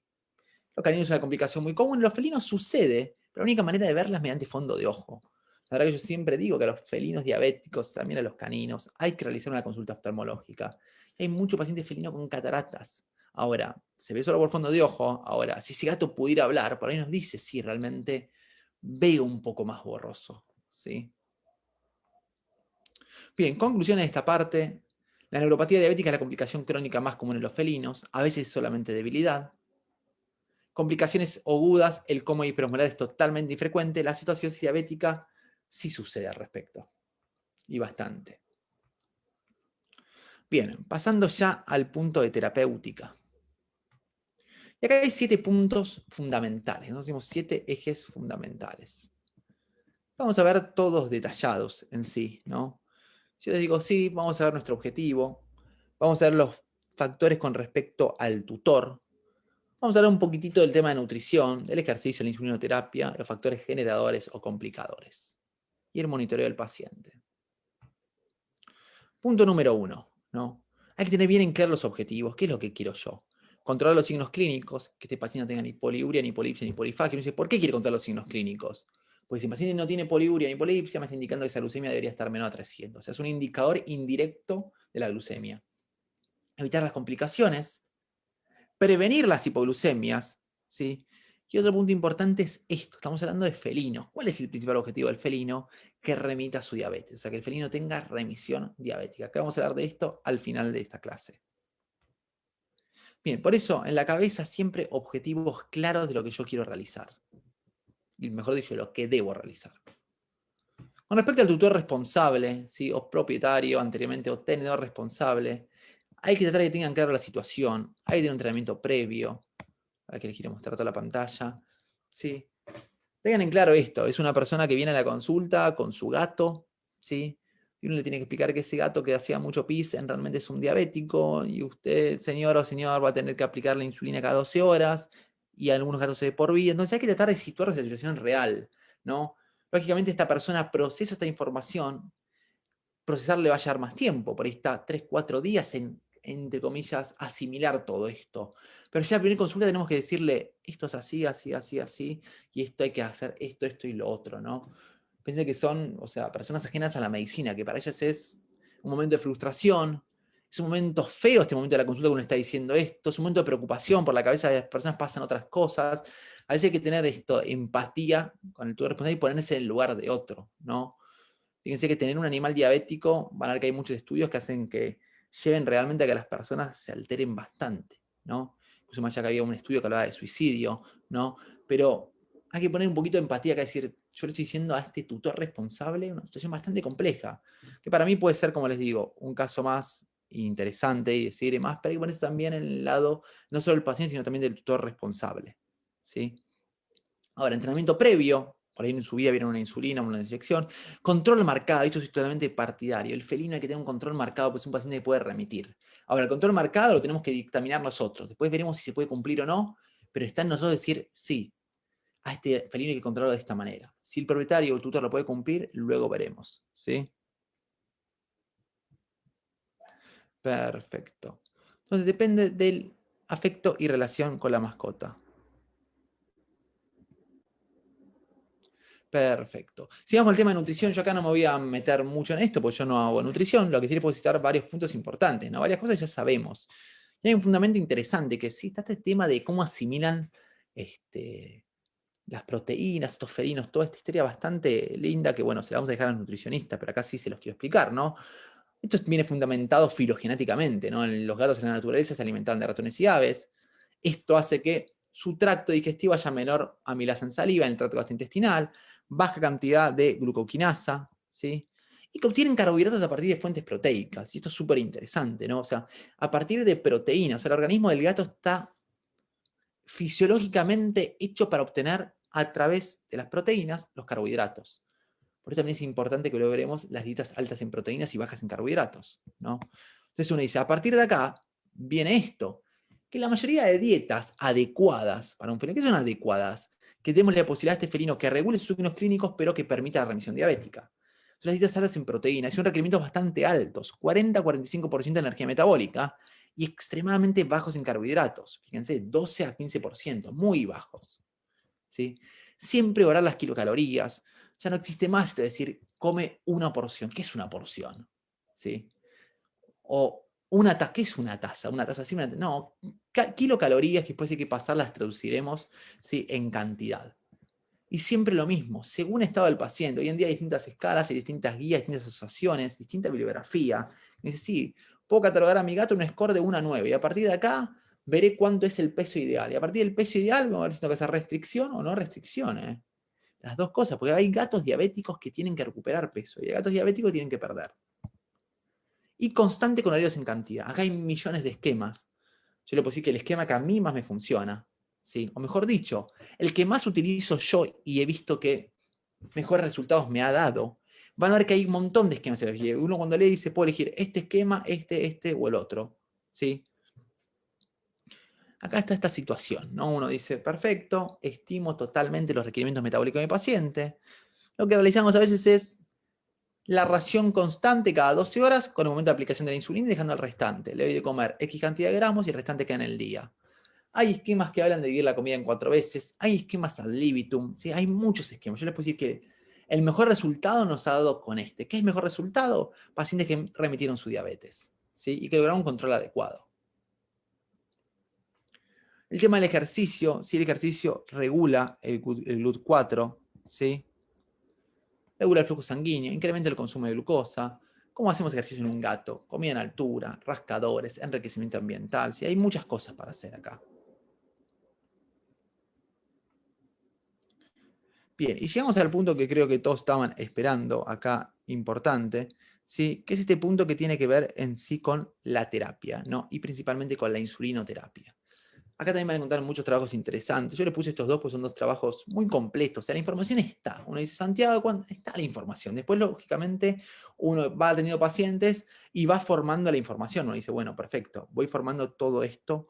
En este paciente lo voy a manejar así, en este así, veré resultados, probar esto, me da resultado, no me dio. ¿Qué dice la evidencia sobre esto? O sea, es la manera de ir aplicando la medicina. O sea, leo, aplico, veo si responde, veo si me funciona, ¿no? Teniendo en cuenta siempre la evidencia científica. Hoy en día tenemos esta información totalmente al alcance de todos. Bien, esto yo creo que todos ya lo sabemos, insulinas en el mercado hay un montón, siempre hay que tener en claro esta situación, ¿no? Y también esto aplica, cuidado, al momento y a cada país, ¿no? Eso es importante, ¿eh? Y a la reglamentación de cada país también, ¿no? Sabemos que hay insulinas de origen animal, de humano, hay análogos recombinantes, hay concentraciones de 100 y 40, de 40 hay escasas presentaciones, en día la gran mayoría son de 100, y la acción rápida, intermedia o larga, ¿sí? O las insulinas combinadas, ¿no? Hay varios esquemas que vienen extrapolados del humano, las insulinas largas, ¿no? La acción larga que en un humano se puede usar cada 24 y en un felino, un canino se usan cada 12, ¿no? Pero esto es lo que está hoy en día, lo que tenemos hoy en día en el mercado. Después veremos, como repito, en cada país, en México es una situación, en Colombia es otra, en Argentina es otra, en Bolivia es otra, la reglamentación de cada país es otra, ¿sí? Vean que en distintos países de Europa no se pueden usar productos de humano para los felinos, entonces hay muchas cosas que hay que verlo, o sea, esto como les digo, general, y yo les voy a hablar de la situación acá, en donde vivo yo, en Buenos Aires. ¿Qué sabemos de la caninsulina? No, la caninsulina es una insulina combinada, ¿sí? Se las pongo acá puesto así figuran las guías, ¿no? Las guías de diabetes dicen, sí, caninsulina, es una insulina 100% porcina, bien. 3 partes de insulina de acción rápida y 7 partes de insulina lenta. Dosis estimada, esto es súper relativo. Uno dice, dosis estimada, ¿por qué está 1.5 unidades kilo como máxima? Esto viene extrapolado de que arriba de 1.5 unidades kilo, uno podría sospechar que ese paciente diabético es insulina resistente. Pero es muy relativo. Esto uno dice, ¿cuál es la dosis máxima de insulina? La que el paciente regule. Ahora, si está regulando dosis demasiado altas, y puedo sospechar que hay una causa de base. Ahora es 1.5 el rango, muy relativo. Frecuencia cada 12 horas, a diferencia de lo que dice el prospecto. ¿Sí? Todas las guías de diabetes le indican cada 12 horas. Concentración 40 unidades por mililitro. El tema fundamental, ¿qué pasa en los felinos? Una es una insulina que tiene, por un lado, una insulina de acción rápida, que va a realizar un pico, y esto se puede traducir en un riesgo de hipoglucemia, eso es un punto importante, y el felinos tiene poca duración. E incluso, los pocos trabajos que hay con caninsulín, no es una insulina que tenga mayor porcentaje de remisión que otras. Yo la verdad que en mi experiencia o en mi evidencia no es una insulina que utilice, la verdad. ¿Sí? Y después tenemos en el lugar las insulinas de acción larga, que son las insulinas que la van a ver en todas las guías indicadas. Por eso uno dice, Santiago me está diciendo que usa insulina glargina. No, esto está indicado y avalado. Sí, les puedo decir que es la que más utilizamos. ¿Sí? Es un análogo de recombinante de humana. ¿Sí? Esto es un punto importantísimo, ¿no? Hay un cambio de aminoácidos que alteran el punto isoeléctrico y retrasan la absorción. Esto tiene que ver con el pH. ¿Qué significa si tiene que ver con el pH? O sea, que hay un cambio del pH, ¿sí? Que haga que cambie este punto isoeléctrico y que esto retrase la absorción y que se traduzca en una insulina de acción más larga. Entonces, si nosotros diluimos esta insulina, alteramos el pH, este mecanismo no funciona. Conclusión, esta insulina no se puede diluir. ¿Sí? Dosis estimada es lo mismo. Es el esquema que sale de este trabajo, súper relativo. O sea, uno dice, le empieza con 0,25, tiene menor a 360, con 0,5 mayor a 360. Esto no es una ley. Yo les digo, ¿qué realizo yo? Comienzo siempre con dosis chicas, 0,25 unidades kilo. Para aumentar tengo tiempo. ¿Sí? Es un esquema que nace el trabajo, la evidencia de este esquema tampoco es tan fuerte, por eso les digo, con pinza estos datos. Frecuencia cada 12 horas sin dudarlo. ¿Sí? Concentraciones como viene. Si las contras el costo, esto también depende de cada país, ¿no? Es la insulina más asociada a remisión diabética, ¿sí? Por eso es la insulina ideal en felinos. Me dice, ¿cuál es la argina? La insulina sí es la insulina ideal en felinos, pues lo dicen todas las guías y probablemente es la que más se ven cambios y la que mayoría de estudios se hizo y se vio que hay remisión diabética con insulina glargina. Y la insulina de Temir, que también es una insulina de acción larga de humana, sí tiene un mecanismo diferente. Por eso esta insulina podría tender a diluirse, incluso hay diluyentes aptos para este tipo de insulina. Es una insulina muy parecida en la forma de actuar a la insulina Levemir. ¿Sí? Es un punto importante. Y también está asociada a remisión diabética. O sea, se puede usar también. Ahora, entra también en juego, más allá que no, en la charla no vamos a hablar mucho de estos detalles, también en juego esto, ¿no? Uno dice, hipoglucemiantes orales, ¿sí o no? La metformina, la glipizida anteriormente usada mucho, ¿en qué pacientes? ¿No? Uno dice, perfecto, disminuye la absorción de la glucosa, sí. Aumenta la secreción de insulina por el páncreas, sí. Disminuye gluconeogénesis y glucogenólisis, sí. Ahora, ¿atacan el factor de base o es algo paliativo? O sea, yo estoy atacando el factor de base acá, o lo que estoy haciendo es haciendo que el páncreas se quede más insulina. Eso por un lado. Y lo otro, que es este el punto más de controversia, ¿no? Hay un solo trabajo, más allá que esto se extrapoló mucho humana, hay un solo trabajo de felinos en esto. Y ¿es favorable el aumento de la insulina? O si yo aumento la insulina, aumento la formación de la mirina, y si aumento la formación de la mirina, las células beta pancreáticas tienden a morirse más. Es algo interesante este dato. Yo una vez lo escuché al doctor Stigen Nissen que decía, dar metformina en un paciente diabético es como dar Red Bull en una persona que no duerme. Yo soy sin y me tomo Red Bull, sí, un energizante, un día voy a estar despierto, el segundo día también, el tercer día, por más que lo tome, me voy a dormir. Y acá sucede lo mismo. Va a funcionar de manera breve y leve. Yo la verdad que no soy un partidario de los hipoglucemiantes de los felinos. Ahora uno dice, después está esto, ¿no? ¿Aumenta o disminuye la probabilidad de remisión? No lo sabemos, ahora que los estudios. ¿En qué felino se podría indicar en un paciente diabético subclínico que yo tengo niveles entre 116 y 180? Todavía no debería, o mejor dicho, es un candidato a insulina, y digo, bueno, perfecto, una restricción dietaria, y en el tiempo que este paciente está bajando de peso, lo médico con metformina para bajar la glucemia y bajar la glucotoxicidad en el páncreas. Sería el único escenario que les digo, que yo lo utilizo, el único. Bien, y con respecto a la terapéutica, ¿no? algo importante con respecto al monitoreo. Monitoreo clínico, que no haya signos clínicos. Monitoreo bioquímico, que hace las curvas de glucemia. Niveles máximos entre 180 y 116, niveles mínimos entre 65 y 117, y a largo plazo niveles aceptables de fructosamina. Este sería un panorama que yo siempre hablo con los tutores. Queremos hacer esto, esto y esto. La fructosamina, que ya varios preguntaron, sí, son proteínas séricas glicosiladas, o sea, son proteínas que se unen a la glucosa, principalmente albúminas. Como la albúmina tiene una vida media casi de 1 a 2 semanas, y si la glucosa está en exceso y se une a la albúmina, esto va a tener un indicador de cómo estuvo la glucemia, entre comillas, 7 a 15 días atrás.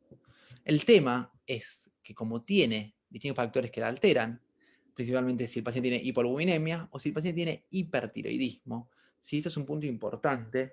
Todos factores, el exceso de hormonas tiroideas tiende a bajar, ¿sí? la fructosamina. Esto es algo, como les digo, vi escasos casos de pacientes con hipertiroidismo y diabetes, pero los casos que vi de pacientes diabéticos con hipertiroidismo, aunque no lo quieran, tienen fructosaminas normales, que llaman la atención, ¿sí? O lo mismo si el paciente tiene hipoalbuminemia por otra causa. Los rangos depende del laboratorio. Esto depende del laboratorio de cada uno. Estos son los rangos que tenemos, pero depende de cada laboratorio, ¿no? Recuerden que, se los comenté, una diferencia de 50 es considerada mejoría. Tener una fructosamina de 600, lo chequea a la semana y tiene 550 o 500, ese paciente está tendiendo a mejorar, ¿sí? Menor a 340, yo les digo ahí, ojo con estos pacientes. O es un paciente en remisión, o es un paciente con hipoglucemia, o es un paciente con hipertiroidismo, o es un paciente con hipoalbuminemia. La fructosamina no es especie específica, se puede utilizar en felinos y tiene su utilidad bonita que los puede ayudar. Plan de acción, esto nace de las guías de diabetes. Comenzar siempre con la dosis más chica. Tengan en cuenta este concepto de glucotoxicidad. A medida que uno va regulando la glucemia, el mismo páncreas comienza a actuar. Frecuencia cada 12 horas, más allá de la remisión diabética.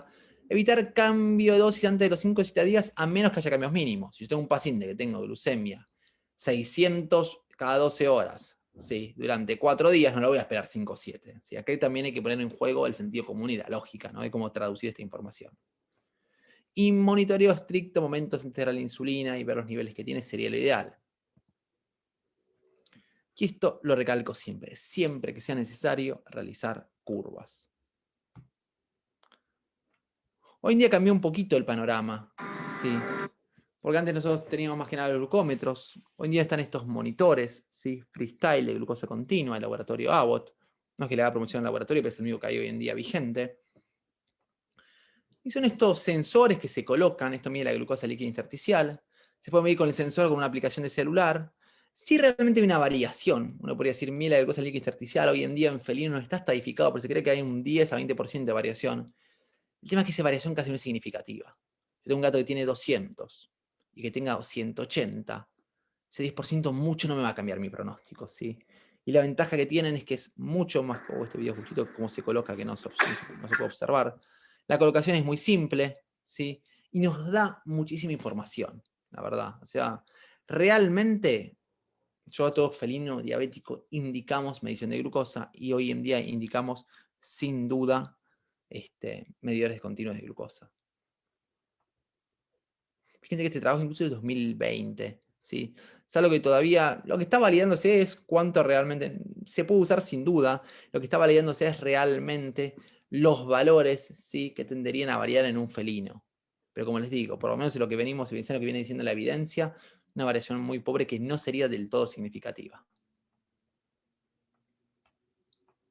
Bien, curvas de glucemia. Uno diría, ¿cuál es la curva ideal? En un felino la curva ideal sería esta, que la concentración más alta sea 216 y la más baja entre 65 y 117. Esa sería la curva ideal. O sea, la curva que yo quiero decir, este paciente está impecable regulado, que no siempre se cumple, ¿no? Ahora, hay varios tipos de curva que nosotros podemos llegar a tener en nuestros pacientes, ¿no? Luego veremos en qué momento indicamos la curva y por qué la indicamos, ¿no? Pero hay varias curvas que podemos tener. Curva número 1. Tengo una curva con niveles extremos mayores a 250, como ven está acá, y niveles por debajo de 60 o 65. Y después vuelvo a subir. Calculo la curva del efecto Somogyi, ¿no? Ahora, la única forma de notarlo es hacer una curva de glucemia. Eso es importante, porque si yo mido solo los extremos, tengo siempre alto, le digo a este gato le aumento la dosis. Y cuando hago una curva digo, no, acá está por debajo de 60, me preocupo. Curva número 2, dosis de insulina insuficiente. Tengo un gato, niveles extremos mayores a 250, nadir por encima de 150, o podrían citar si quieren 117. Y lo otro importante es que la dosis es menor a 1.5.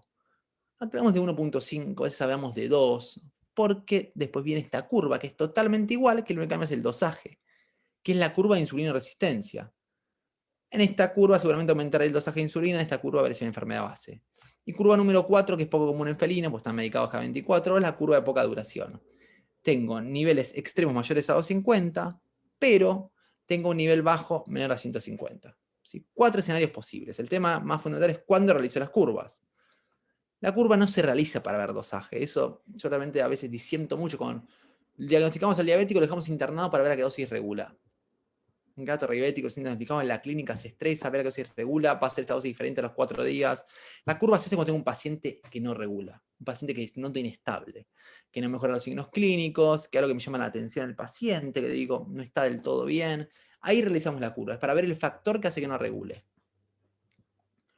Por eso, realizarlo lo más parecido a la rutina diaria del paciente, misma comida, misma dosis, mismo ambiente.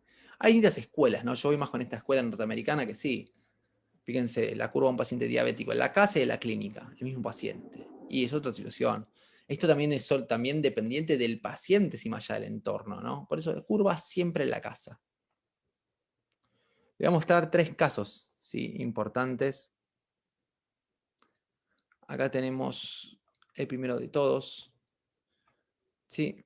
Este caso acá, este si no me equivoco, era Violeta, a veces me olvido los nombres de los pacientes, ¿no? Violeta era una gatita tratada con insulina glargina 0,5 unidades kilo, que equivalía a 2 unidades, y no estaba regulando del todo bien. Violeta se iba con signos clínicos, se iba con poliuria, con polidipsia, con polifagia, ¿no? ¿Y qué hicimos? Realizamos una curva. Esta es la curva, Violeta. Una curva bien clara. Niveles extremos mayores de 50, niveles por encima de 117 a 150, y está con una dosis baja y aumenta el dosaje. La curva de dosaje insuficiente totalmente fácil y súper simple de reconocer.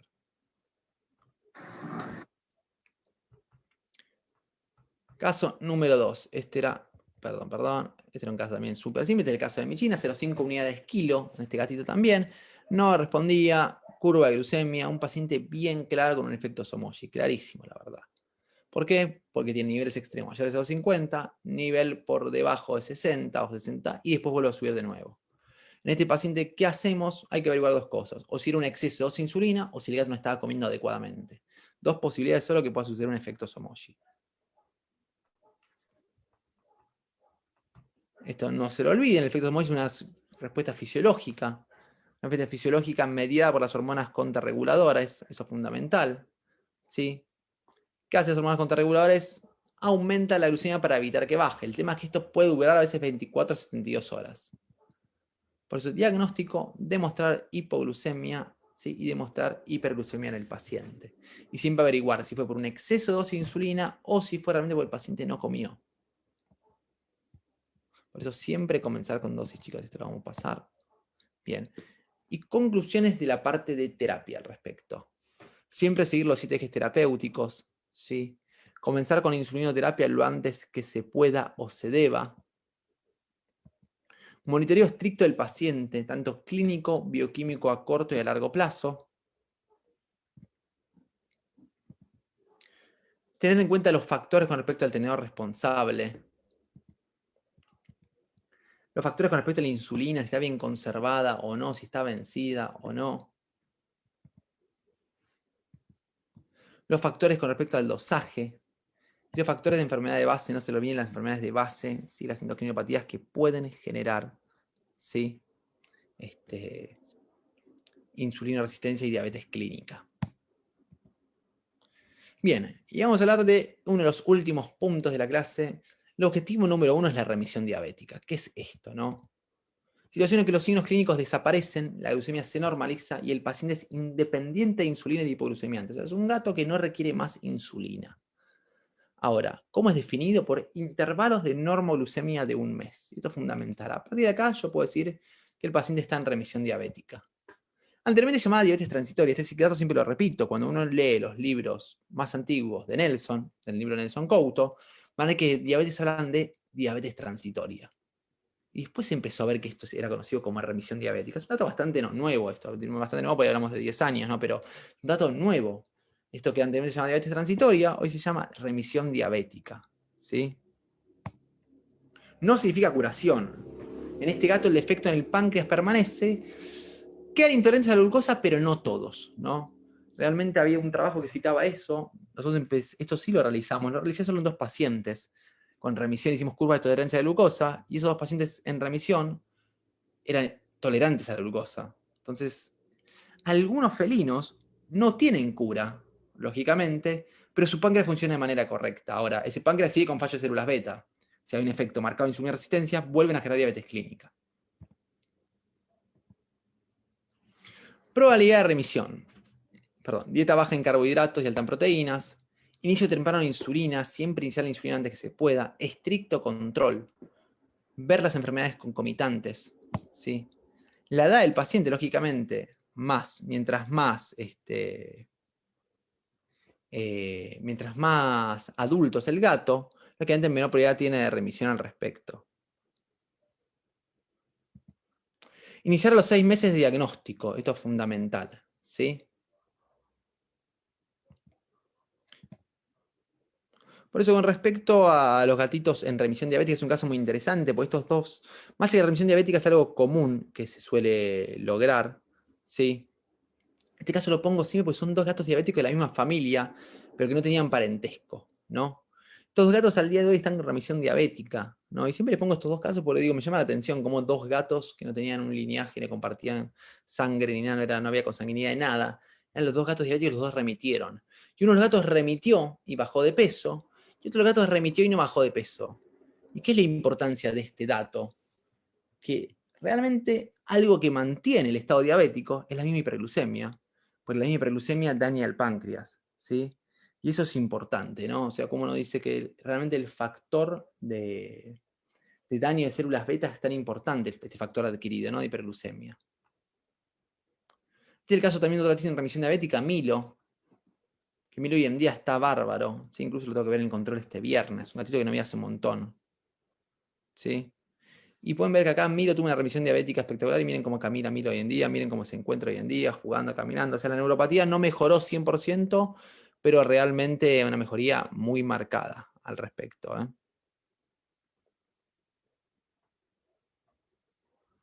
Entonces, conclusiones de esta etapa, principal objetivo, no se lo olviden, siempre el principal objetivo en un felino es que logre la remisión diabética. Y no se olviden de esto, ¿sí? La obesidad genera la insulina resistencia, pero quien la mantiene es la glucotoxicidad. Esto es fundamental, ¿eh?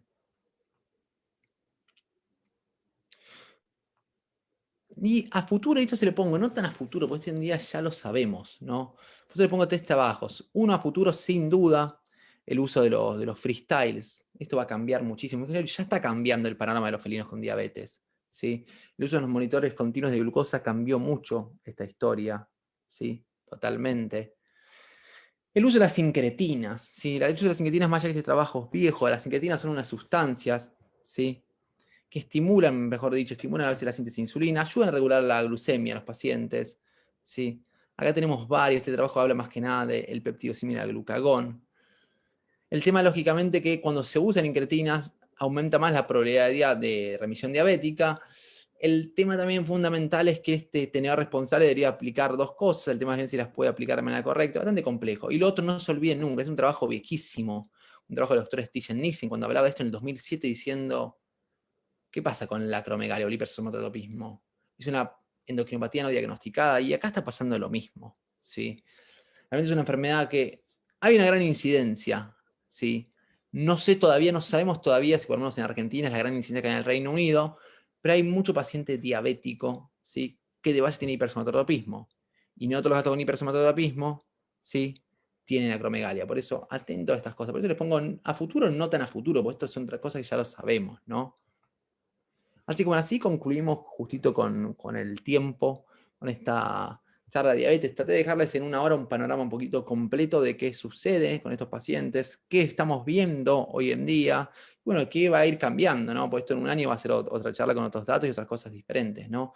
Acá siempre les dejo mis direcciones de correo, el Facebook más que nada también, pero no tanto, el Instagram sí lo uso bastante, pues la red de servicio de endocrinología, donde más que nada posteamos casos, como le comentaba Pepe, para entrar en discusión, opinar, o sea, los pacientes que siempre veo, siempre sacamos fotos, videos, ¿sí? Y los posteamos para que se puedan entretener, ¿sí? Y aprendamos entre todos. Así que así concluimos, Pepe, y muchísimas gracias a Inofarma por esta posibilidad para que todos sigamos aprendiendo.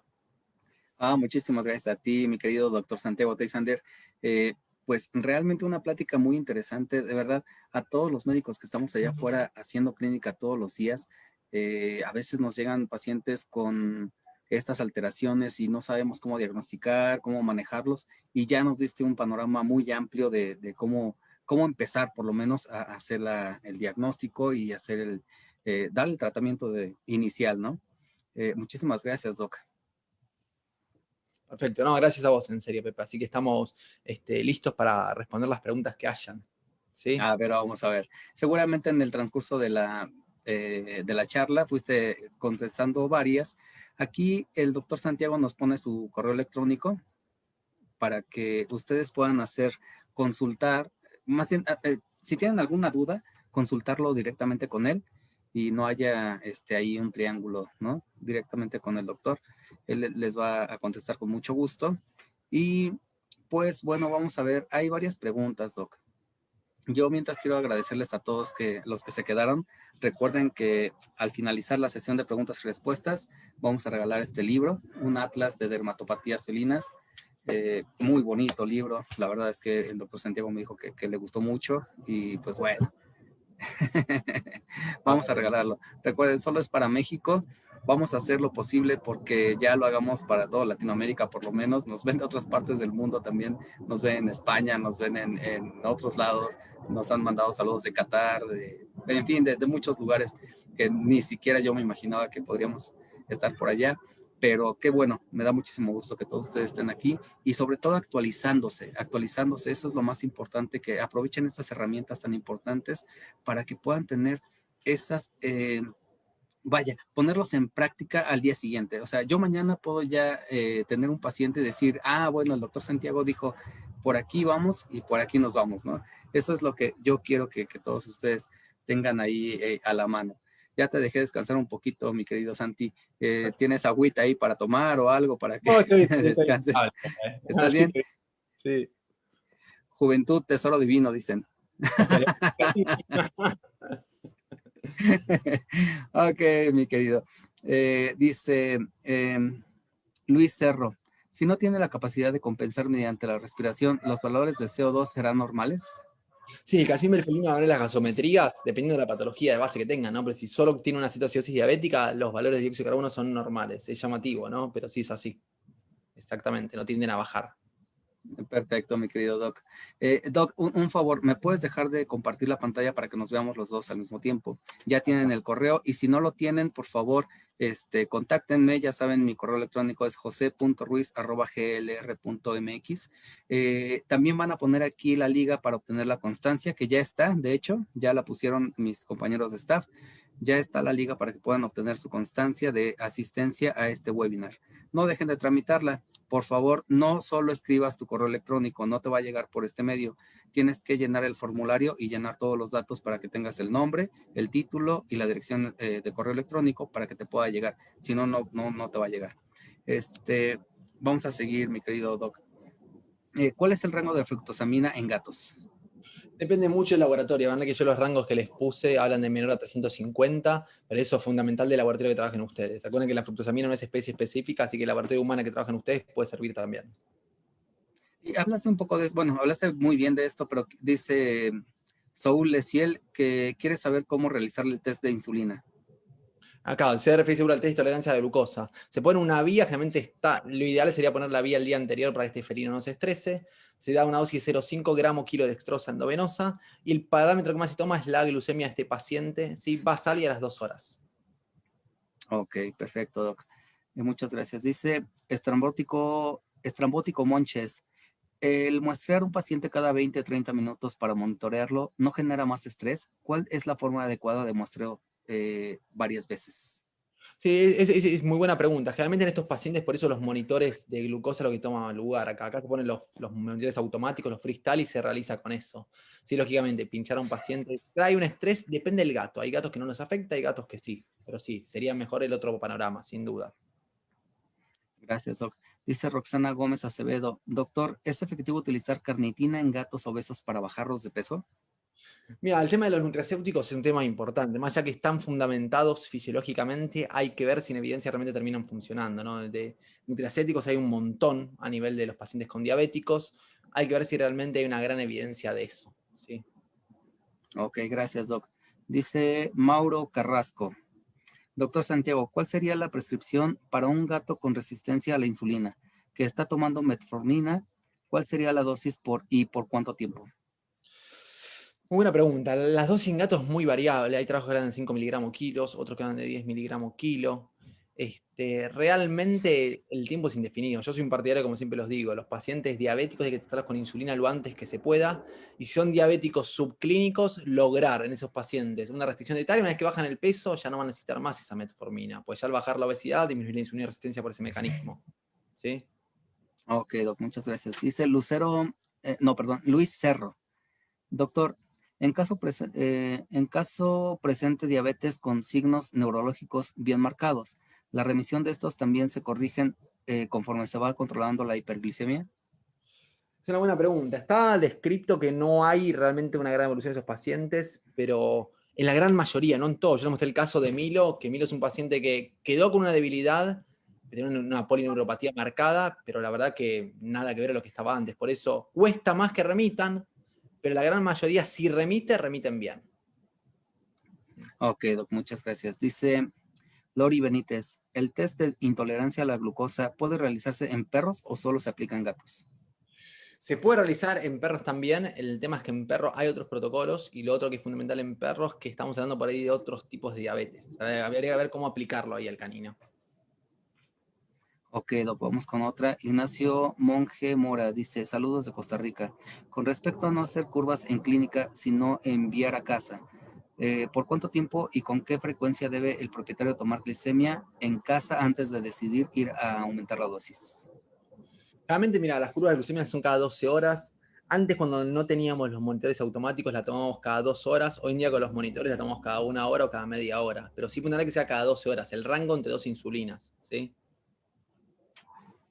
Ah, dice Ulises MG, ¿alguna correlación entre diabetes y leucemia viral felina? Estos pacientes, lo que tienen los pacientes con leucemia viral ferina, lógicamente, al tener factores de inmunosupresión y enfermedades secundarias, dependiendo del estadio que estén, van a generar más insulina y resistencia por esos mecanismos de inflamación. Ok, doc. Mira, no encuentro la pregunta, pero me pareció interesante que un paciente diabético que cursa con insuficiencia renal debe cambiar la dieta por la cantidad de proteína. Es buenísima la pregunta. El panorama ahí, pero sin lugar a duda, lo tiene el riñón. O sea, a esos pacientes es preferible poner en primer lugar la dieta renal o el manejo nutricional renal que el manejo del paciente diabético, realmente. Porque si uno pone una balanza, va a terminar dañando más una dieta de un paciente diabético al riñón que la del riñón a la diabetes. Ok, gracias, doc. Dice Aislinn Yuval, ¿por qué si la insulina glargina puede lograr que el gato entre en remisión? La mayoría de los veterinarios siguen recomendando caninsulín para gatos. Es muy buena pregunta, y a mí también me asombra porque es la evidencia científica. Lógicamente, lo que hay que hacer es leer. La evidencia hoy en día está en la información, hay muchos trabajos que indican esto. Es más, van a ver que casi el 98% de trabajos lo indican. Así que ahí siempre digo, capacitarse en las áreas que a uno le interesa. Y si uno no se va a capacitar, derivar a alguien que se capacitó. ¿Sí? Es como yo me ponga a realizar oncología. No lo sé, o tengo la opción de leer y capacitarme, o si no lo sé, derivar a alguien que lo realice, ¿no? Ok, pues creo que con estas contestamos casi todas. No estoy viendo otras en tiempo real porque me las mandaron por mensaje. Seguramente hay más en el en vivo. Eh, Saludos obviamente de todos lados de Latinoamérica para ti, mi querido doctor. Excelente plática, gracias. ¿Se puede tratar con insulina de línea humana? Sí, incluso las glarginas son insulinas análogos recombinantes de humanos. Después aquí hay una pregunta también interesante que la hice sobre el tema de anticuerpos.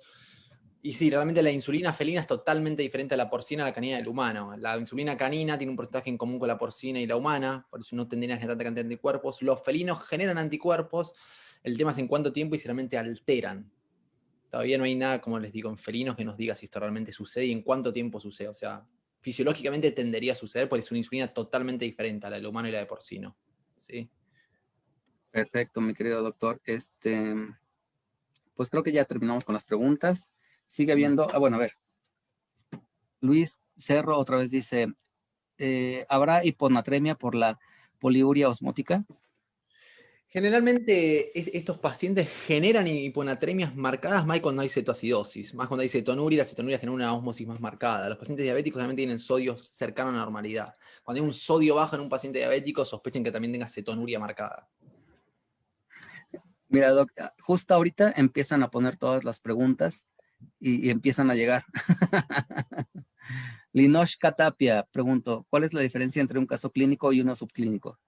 Principalmente los niveles de glucemia y principalmente que el paciente clínico tiene poliuria, polipsia, polifagia y pérdida de peso y el diabetes subclínico o no tiene o es muy leve. Ok, otra. Vamos a leer unas dos más. No hay problema, doc. Creo que ya nos están pidiendo lo de la constancia. Ricardo Morales, el equipo Connect para medir la presión arterial es preciso. Dice Ricardo Morales, ¿el equipo Connect es para medir la presión arterial es preciso? Y ahí, miren, sin nada de marca, yo uso los dos. Tengo el equipo Contex y tengo el equipo Santech.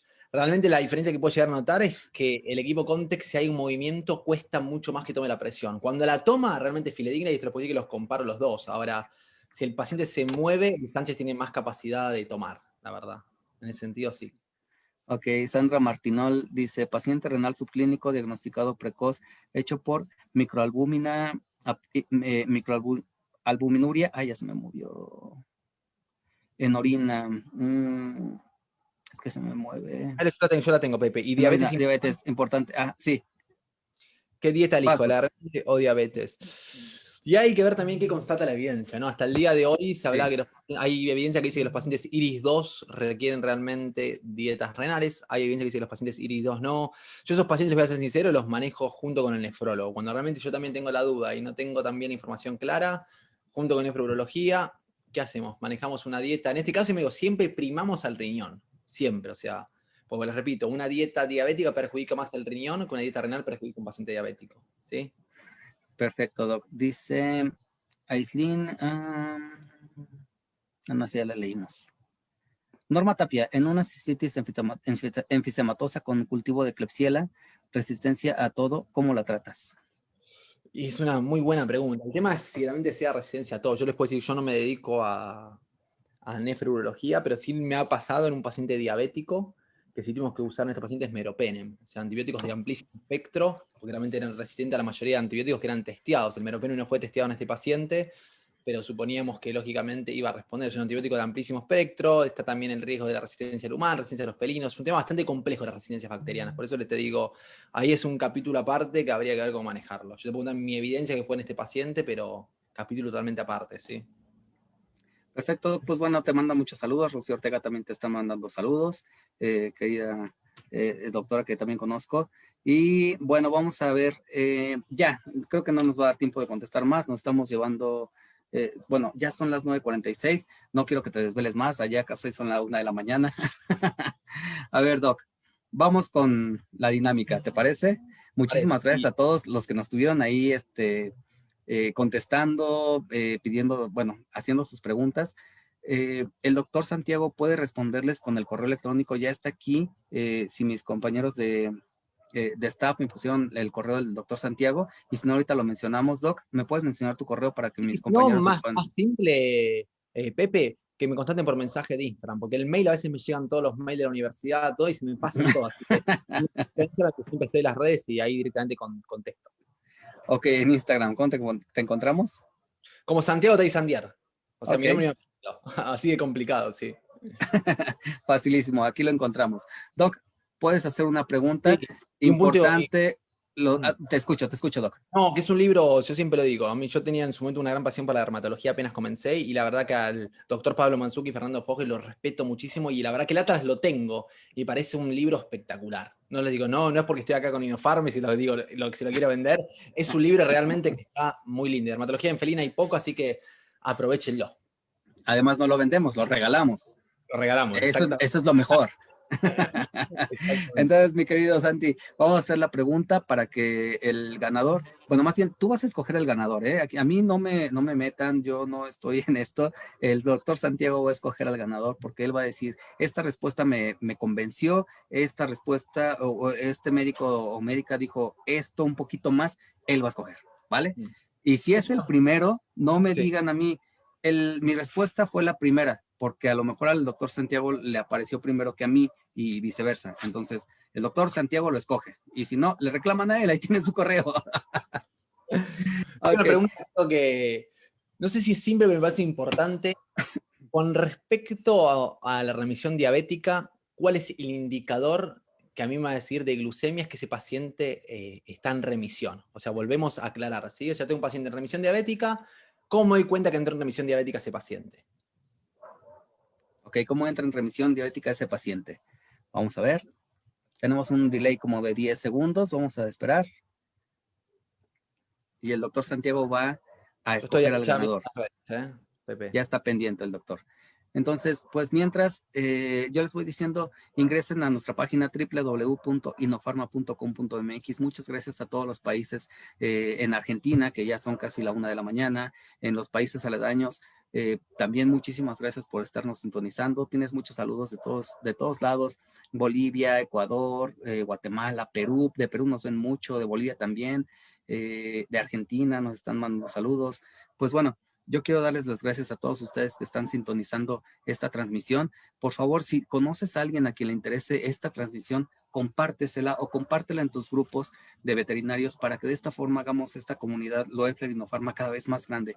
Ya somos más de 24,000 seguidores en esta plataforma, así es que me da muchísimo gusto. En las redes sociales nos puedes encontrar en YouTube, Facebook e Instagram como Loeffler-Inofarma, y ahí vas a enterarte de todo lo que tenemos. El próximo miércoles tenemos una plática con el doctor Luis Tello, muy interesante, así es que no se la pierdan. El día de mañana tenemos una plática con un tema de grandes especies con el doctor Edwin Gutiérrez, que es un inmunólogo que nos va a hablar acerca de la vacunación del ganado. Así es que va a estar muy interesante, no se lo pierdan. Y todos los miércoles y todos los jueves tenemos pláticas de todas las semanas. Así es que todo el año estamos comprometidos para darles estas pláticas y estas herramientas para que las pongan en práctica al siguiente día de que las vieron.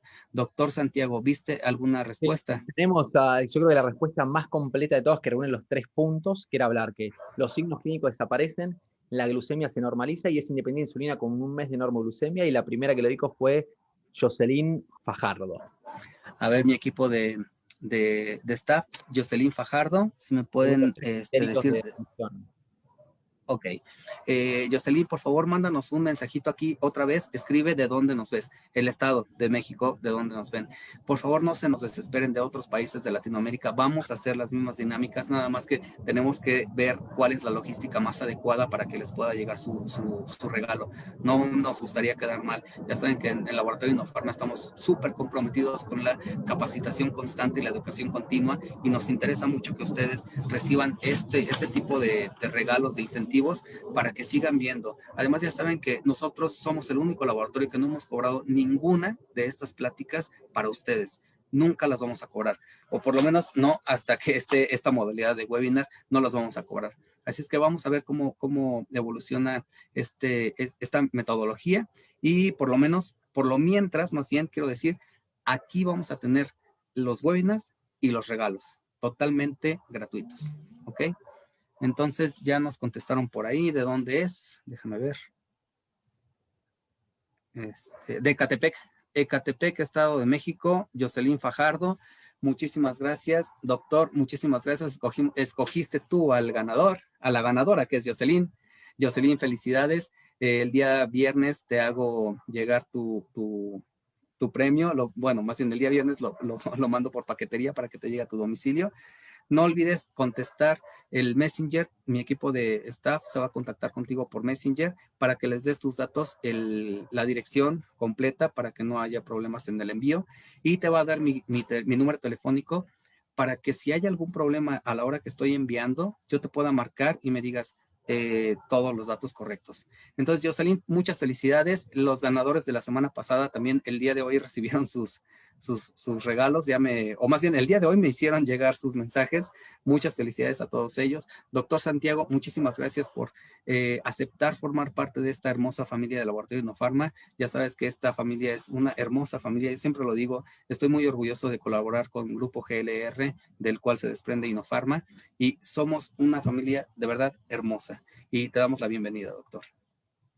Muchísimas gracias, Pepe. La verdad, como siempre, para mí todo lo que sea docencia para mí es un placer, así que tengo mucho apego y los quiero mucho a México. He estado varias veces ahí, ojalá luego de esta pandemia volvamos a estar de nuevo. Así que no, la verdad agradecerte y bueno, gracias a todos por estar despiertos escuchando estos temas tan interesantes de diabetes, ¿no?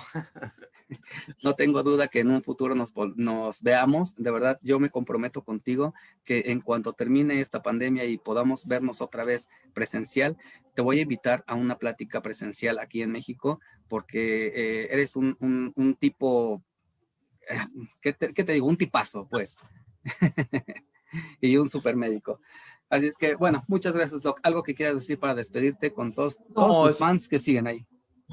No, yo creo que algo importante que siempre les recalco, que no hay que dejar de capacitarse, que hay que aprender, y siempre les digo lo mismo, como me comentaba una colega, la información está al alcance de todos, o sea, si nos capacitamos entre todos, hacemos crecer más la medicina veterinaria, que creo que es lo que hace falta en todos los países de Latinoamérica, ¿no? Darle ese valor que realmente requerimos que tengan los médicos veterinarios, tanto acá como lo hace Pepe desde el laboratorio, tanto nosotros colegas como capacitándonos y ejerciendo de manera correcta. O sea, yo siempre digo, poner a la medicina veterinaria lo más alto que se pueda, depende de todos nosotros, así que hagamos eso, ¿sí? Un excelente referente de la medicina veterinaria en la actualidad, el doctor Santiago Teisandier. Muchísimas gracias. Muchísimas gracias a todos que nos estuvieron sintonizando, a nuestros aliados comerciales, ya saben, distribuidores en la República Mexicana. Muchísimas gracias por estar con nosotros, por colaborar con nosotros. Ya saben que tienen todo nuestro apoyo. Gracias a ustedes por difundir estos eventos. Gracias a nuestros distribuidores en Latinoamérica, Guatemala con Global Vet, en Perú con Improvet, en Panamá con Soluciones LM y en República Dominicana con Rambet. Muchísimas gracias a todos. Yo soy el doctor José Ruiz Zaragoza, gerente técnico del Laboratorio Innofarma. Ya saben que yo les deseo mucho amor, salud y sobre todo mucho trabajo para que salgamos de esto lo más rápido posible. Nos vemos mañana en punto a las 8 de la noche. Hasta la próxima.